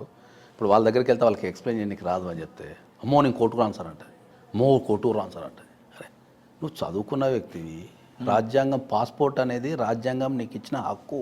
ప్రతి భారతీయ పౌరుడు irrespective of the situation passport పొందడం అనేది నీ హక్కు. అది నువ్వు దాన్ని ఎక్సర్సైజ్ చేసుకోమ్మా అంటే, అబ్బో నేను కోర్టులకు రాను, నేను గవర్నమెంట్ ఆఫీసర్కి అగైనిస్ట్ నేను కేసు పెట్టా, అబ్బో వద్దు నేను అమెరికా పోకుండా పర్లేదని చెప్పి వెళ్ళిపోయా. అంటే అమ్మకి అవగాహన లేదు, అసలు చట్టాల మీద అవగాహన లేదు. ఆమె ఏమనుకుంటుందంటే కోర్టుకు వెళ్తే ఏదో మిరాకిల్ జరిగిపోతుంది, లేకపోతే కోర్టుకు వెళ్తే మిరాకిల్ అని కాదు, కోర్టుకు వెళ్తే ఏదో లాస్ జరిగిపోతుంది, అమ్మో నేను గవర్నమెంట్ ఆఫీసర్కి అగైనిస్ట్ కేసు వేస్తే నా జాబ్ ఊడిపోతుంది, నన్ను ఎక్కడో ఇరికిచ్చేస్తారు, అమ్మో నేను జీవితాంతం బతకాల్సిందేనా భయంతో ఉంది ఆ అమ్మాయి. ఆ భయంతో ఉంది ఆ అమ్మాయి. అట్లా రోజుకి కనీసం ఒక మినిమం ఒక 20 మందిని చూస్తాను రోజుకి. చట్టం అంటే భయం, పోలీస్ వ్యవస్థ అంటే భయం, కోర్టుకు వెళ్తే న్యాయం జరగదనే అపనమ్మకం. ఓకే, దాని నుంచే నేను ఒక పదం కూడా కనిపెట్టినాను. దాన్ని ఒక పదం అంటే సైలాజిస్ట్. అది వరల్డ్లో ఫస్ట్ పదం. మీరు గూగుల్లో కొట్టినా కూడా దొరకదు, అది గూగుల్లో కొట్టినా దొరకదు అది.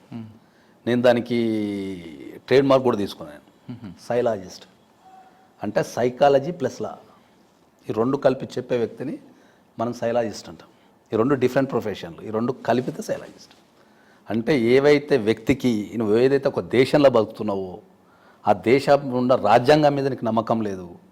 చట్టం అనేది ఒక రాత్రికో ఒక గంటకో పుట్టదు. అది ఒక చట్టం పుట్టాలంటే కొన్ని వందల సంవత్సరాలు పరిశీలించిన తర్వాతనే ఒక చట్టం పుడుతుంది. నువ్వు ఒక దేశంలో బతుకుతూ నీకు చట్టాల మీద నమ్మకం లేదు, నువ్వు ఒక రైట్ని ఎక్సర్సైజ్ చేసుకోలేవు. కోర్టుకు వెళ్ళటం అనేది ఎప్పుడు కూడా మన అదనపు బర్డెన్ కింద ఫీల్ అవుతుంటారు జనాలు. అదనపు బర్డెన్ అని అంటాడు, అమ్మో ఇప్పుడు కోర్టుకు ఎవడు వస్తాడు సార్, వాడు కేసు ఏమంటాడు, కోర్టుకు రా అంటే సార్ నేను రాను, నాకు ఎలా పని ఉంది అంటాడు. నీ జీవితంలో నువ్వు రెస్టారెంట్కి ఎట్లా పోతావో, లేకపోతే ఒక హాలిడే ఎట్లా పోతావో, నీ జీవితంలో చాలా పనులు ఉంటాయి కదా. కోర్టు కూడా ఒక పని అది. నువ్వు చదువుకున్న వ్యక్తివి, నువ్వు కోర్టుకు వెళ్ళి నువ్వు క్వశ్చన్ చేసిన రోజే వ్యవస్థ మారుతుంది. ఒక వ్యవస్థ మారుతుంది, లేకపోతే ఎక్కడ మారుతుంది వ్యవస్థ? ఇంట్లో కూర్చుంటావు, అన్ని మొబైల్ ఫోన్లో కొడతావు, కోర్టుకు మాత్రం రావు. కాబట్టి నేను అందరికీ చెప్పేది ఏంటి అంటే, ఫస్ట్ మీరు చట్టాల మీద ప్రతి ఒక్కరు చాలా సింపుల్గా చెప్తారు. ఇప్పటికీ మన దగ్గరకు వచ్చేసి చట్టం నేను రాసి ఉంటుంది తెలుసా, చట్టం నాకు తెలియదు అనటం నేరం అని రాసి ఉంటుంది. కరెక్ట్. పోయి చట్టంలో మీకు అందరికి అర్థమయ్యే భాషలో చెప్పాలంటే, ఒక చదువు రాని ఒక నిరక్షరాస్యుడు కూడా కోర్టుకు వెళ్ళి అయ్యా నాకు చట్టం తెలియదయ్యా అంటే కథ మన లోపడేస్తారు ఇమీడియట్లీ. అవును ఉంది అంతే. చట్టం తెలకపోవడమే నేరం. నీకు మొత్తం ఎక్స్పర్ట్ ఏమో అవసరం లేదు, మినిమం బేసిక్స్. నువ్వు బతకడానికి ఒక ఆరోగ్యం గురించి ఎట్లా నేర్చుకుంటావో, లేకపోతే ఒక దాని గురించి ఎట్లా నేర్చుకుంటావో, ఒక చట్టం గురించి కూడా నేర్చుకోవాలి. ఇప్పటికీ అడ్వకేట్స్ అంటే చాలామందికి అబద్ధాలు ఆడతారనో, ఓకే, లేకపోతే మోసాలు చేస్తారనో, లేకపోతే కోట్ల చుట్టూరు తెల్లవారు తిప్పి పైసలు గుంజుకుంటారనే అపవాదే ఉంది. కానీ ఇప్పుడు మన దేశంలో ఒక అడ్వకేట్ని కనుక కాంటాక్ట్ చేసి గంట మాట్లాడతాడు, ₹1 ఇడాడు. ₹1 వాని దగ్గర నుంచి ₹1 మేము పిండుకోవాలంటే మా రక్తాన్ని ఇట్లా పిండాలా. మరి అదే మీకు వెల్ డెవలప్డ్ కంట్రీలో అమెరికాలో ఒక్క అడ్వకేట్ అపాయింట్మెంట్ తీసుకొని చూద్దాం, అక్కడ డాలర్సే కదండి. 1 మంత్ ముందు అపాయింట్మెంట్ బుక్ చేసుకోవాలంటే వానికి 1 మంత్ ముందు ఫోన్ చేసి వాడిని బతిలాడుకొని మొత్తం ఫీజు, కన్సల్టేషన్ ఫీజు కడితే వాడు వాచ్ ఇట్లా పెట్టుకుంటాడు, కరెక్ట్ గంట అంటాడు, కరెక్ట్ 59 నిమిషాలు కానీ ఇద్దరు వచ్చేతకపోతారండి. సార్ ఇంకా మిగిలిపోయిందంటే వినరుగా. కానీ అదే నా ఛాంబర్లో 5 గంటలు 6 గంటలు కూర్చుంటారు. అంటే నేను చెప్పేది ఏంటంటే, ఫస్ట్ మనం దేనికైతే విలువ ఇస్తామో దాని విలువ మీకు తెలిసిపోతుంది. మనం ఎట్లాంటి ఫుడ్ తింటామో మన బాడీ అట్లనే రెస్పాండ్ అవుతుంది. నువ్వు ఒక దానిపైన ఏదైతే అభిప్రాయం పెట్టుకుంటావో అదే కనిపిస్తుంది నీకు. నా జీవితంలో నేను కొన్ని వందల మందిని, సరే ఇప్పుడు కమర్షియల్ అనేది పక్కన పెడదాం కొద్దిసేపు, నా జీవితంలో కొన్ని వందల మందిని నేను కోర్టుకు తీసుకెళ్ళి కాపాడిన సందర్భాలు కొన్ని వందలు ఉన్నాయి. చనిపోయిన వ్యక్తి ఇట్లా ఆత్మహత్య చేసుకున్న టైంలో కాల్ చేసినప్పుడు కూడా మనం కోర్టుకు తీసుకెళ్ళి గెలిపించిన సందర్భాలు, నిలబడి బాబు నీకు నిలబడి నేను గెలిపించి తీసుకొస్తున్న సందర్భాలు వందలు ఉన్నాయి. కానీ అడ్వకేట్ అంటే మన భారతదేశంలో అడ్వకేట్ అంటే ఫస్ట్ ఏం పనికిరాని అడ్వకేట్ అవుతాడని. అవును కరెక్ట్. చెట్టు కింద ప్లేటర్ అంటారు, మీ ఫ్రీగా సర్వీస్ చేస్తే వీడికి పని లేదంటారు. ఇప్పుడు మీరు చెప్పిన సూసైడ్ కేసుల్లో ఎవరైనా ముందు మీ దగ్గరకు వస్తారు, అయ్యా బాబు అది ఇది అంటారు కదా, మీరు కాపాడిన తర్వాత కనీసం థ్యాంక్స్ కూడా చెప్పని విషయాలు చాలా మంది ఉంటారు. థ్యాంక్స్ సంగతి దేవుడు ఎరుగు సార్, థ్యాంక్స్ సంగతి దేవుడు ఎరుగు. కనీసం ఒక మనిషి కింద కూడా గుర్తించారు. థ్యాంక్స్ పోతే చాలా పెద్దవాడు అది మాకు పెద్దవాడు. ఎందుకు అంటే కొన్ని ప్రొఫెషన్స్ ఉంటాయి, అవి వాటికి ఎప్పుడు మనం సెల్యూట్ చేయాల్సిందే. Doctor, advocate, journalist, police. ఈ 4 ప్రొఫెషన్లు ఉన్న వాళ్ళకు కుటుంబం మీద వాళ్ళ జీతాల సంతోషాలు ఉండవు. సక్సెస్ఫుల్ ఉంటారు కదా, మంచి సక్సెస్ఫుల్ అంటే వాళ్ళు న్యాయంగా వృత్తి చేసే వాళ్ళకు ఉండవు కుటుంబాలు. అంటే భార్య భర్తలు ఉంటారు కానీ వాళ్ళు టైం స్పెండ్ చేయలేరు. ఇప్పుడు ఒక జర్నలిస్ట్కి ఒక న్యూస్ కవర్ చేయాలా. ఇప్పుడు ఒక విషయం చెప్తాను నేను మీకు.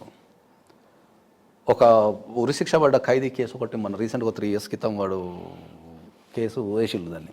ఇక్కడ సుప్రీంకోర్టులో ఉరిశిక్ష వేసిండు. సుప్రీంకోర్టులో కూడా ఉరిశిక్ష సాయంత్రం 5 o'clockకి సుప్రీంకోర్టు ఏం చేసిందంటే ఫైనల్గా సుప్రీంకోర్టే ఫైనల్, రాష్ట్రపతి క్షమాభిక్ష అయిపోయింది, ప్రపంచం ఉన్న ఆప్షన్లు అయిపోయిన తర్వాత మళ్ళీ సుప్రీంకోర్టుకు వస్తే కూడా సుప్రీంకోర్టు 5 o'clock జడ్జిమెంట్ ఇచ్చింది ఏంటంటే రేపు మార్నింగ్ అని 5 o'clock. యూపీ కేసు రేపు మార్నింగ్ అని 5 o'clock తీసేయనని. ఇలా సాయంత్రం 5 o'clock ఏం చేసింది, ఇలా సాయంత్రం 5 o'clock కన్ఫర్మ్ చేసేసింది. ఇక బాబు రేపు పొద్దులన్నీ గురి తీసేయండి అని చెప్పి అయిపోయిందా. జనరల్ లెక్క ప్రకారం ఏంది, ఇవన్నీ పొద్దుల 5 o'clock గురి తీయాలి. కానీ అడ్వకేట్స్ ఏం చేసిండ్రు, నో అగైన్ మళ్ళీ పుస్తకం తీసిండ్రు, చదివిండ్రు, మళ్ళీ రాత్రి 12 గంటలకు పోయి మళ్ళీ హౌస్ మోషన్ మూవ్ చేసింది తెలుసా మీకు. నైట్ 12 o'clock అని జ్వరం ఉందన్న ఏదో పెట్టినట్టున్నారు. చట్టంలో మీరు జడ్జిమెంట్ చక్కగా ఇవ్వలే, చల్ ఇది రాంగ్ జడ్జిమెంట్ అని చెప్పేసి మళ్ళీ రాత్రి 12 o'clock హౌస్ మోషన్ అంటారు దాన్ని. మళ్ళీ జడ్జి ఇంటికి వెళ్ళి సార్ ఇప్పుడు వాడిని పొద్దుల 5 గంటలకు ఉరి తీస్తున్నారు, ఇప్పుడు మా వాదన వినాలా, మీరు ఆపాలా అని చెప్పేసి. అప్పుడు ఏం చేసిండు జడ్జి ఎంబటే, చల్ కబాన్ ఇందాం మ్యాటర్ అని చెప్పేసి లేచి కథ మళ్ళీ సుప్రీంకోర్టు ఓపెన్ చేసిండు. ప్రపంచం అంతా నిద్రపోతున్నది, రాత్రి 12 అవుతున్నది.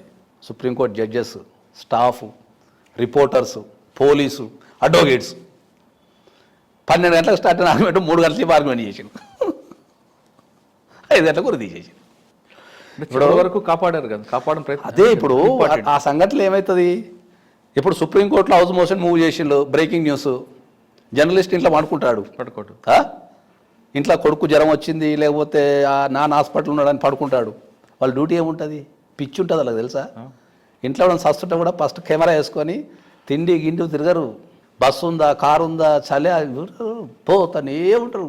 వాళ్ళ లక్ష్యం ఏంది, ఆ న్యూస్ కవర్ చేయాలి అంతే. అది వాళ్ళకి అదే కిక్కిస్తుంది. కరెక్ట్ 100%. పోలీసు వాళ్ళకి కాల్ చేసి బాబు నువ్వు బందోబస్తుకు రా, ఇప్పుడు సుప్రీంకోర్టు ఓపెన్ చేసింది, గేట్ ఓపెన్ చేయి, లేకపోతే నువ్వు వాడు ఒక చరిత్రాత్మకమైన జడ్జిమెంట్ ఇస్తున్నావు అంటే పోలీసు వాడు ఇంట్లో వాడుకొని నేను రానుపో నాకు జ్వరం వచ్చింది అంటాడు. 100% ఆయనే వస్తాడు, 100%. అడ్వకేట్ ఆగుతాడా, ఆగడు. ఈ ప్రొఫెషన్స్కి టైం ఉండదు సార్, ఇది వాల్యూ కూడా ఉండదు. 2 ఎంతమంది జర్నలిస్టులకు నేను ఓపెన్ అడుగుతా ఫైనాన్షియల్ స్టెబిలిటీ ఉంది, నాకు తెలిసి 1% ఉంటుంది, 99.9% ఉంటుంది. ఇన్సూరెన్స్ లేక నాకు తెలిసిన కొన్ని 100 మంది జర్నలిస్టులు సరైన ఫెసిలిటీస్ లేక, సరైన ఫైనాన్షియల్ అసిస్టెన్స్ లేక, గవర్నమెంట్ తరపు నుంచి కానీ సంస్థల తరపు నుంచి కానీ ఇంతమంది పనిచేస్తే ఒక ప్రపంచానికి ఇన్ని న్యూస్ చేరవేస్తారు. ఒక న్యాయాన్ని కానీ, ఒక అన్యాయాన్ని కానీ, ఒక మంచిని కానీ, ఒక చెడుని కానీ నిరంతరంగా చేస్తారు. సేమ్ ఈ 4 ప్రొఫెషన్లలో ఎప్పుడు ఇంతే ఉంటుంది. మన వ్యవస్థ గురించి తెలుసుకోవాలంటే ఖచ్చితంగా ప్రతి వ్యక్తి చట్టాన్ని మీద అవగాహన పెంచుకోవాలంటున్నారు నాగేశ్వరరావు గారు. చట్టంలో లొసుగులు ఉన్నాయని చెప్పి చంకలకు దుకోకుండా అసలు మన వ్యవస్థ ఎలా నడుస్తుంది, చట్టం తెలియదంటే దానికి ఒక నేరం అనే విషయం కూడా తెలియని వ్యక్తులు కూడా చట్టం మీద అవగాహన పెంచుకోవాలంటున్నారు. చట్టం తెలియదని చేతులు దులుపుకుంటే వాళ్ళు కూడా నేరస్తులుగానే పరిగణిస్తారు కోర్టులు. కాబట్టి ప్రతి వ్యక్తి లా చేయండి, లాలో ఉన్న అందులో ఎంజాయ్ చేయండి, సామాన్య ప్రజలకి న్యాయం చేయడానికి ఇది బెస్ట్ ప్లాట్ఫామ్ అంటున్నారు నాగేశ్వర గారు. ఇది ఈ వారం నాగేశ్వర గారి ఎక్స్క్లూజివ్ ఇంటర్వ్యూ. వచ్చే వారం మరో గెస్ట్తో మళ్ళీ కలుద్దాం. అంతవరకు నమస్కారం.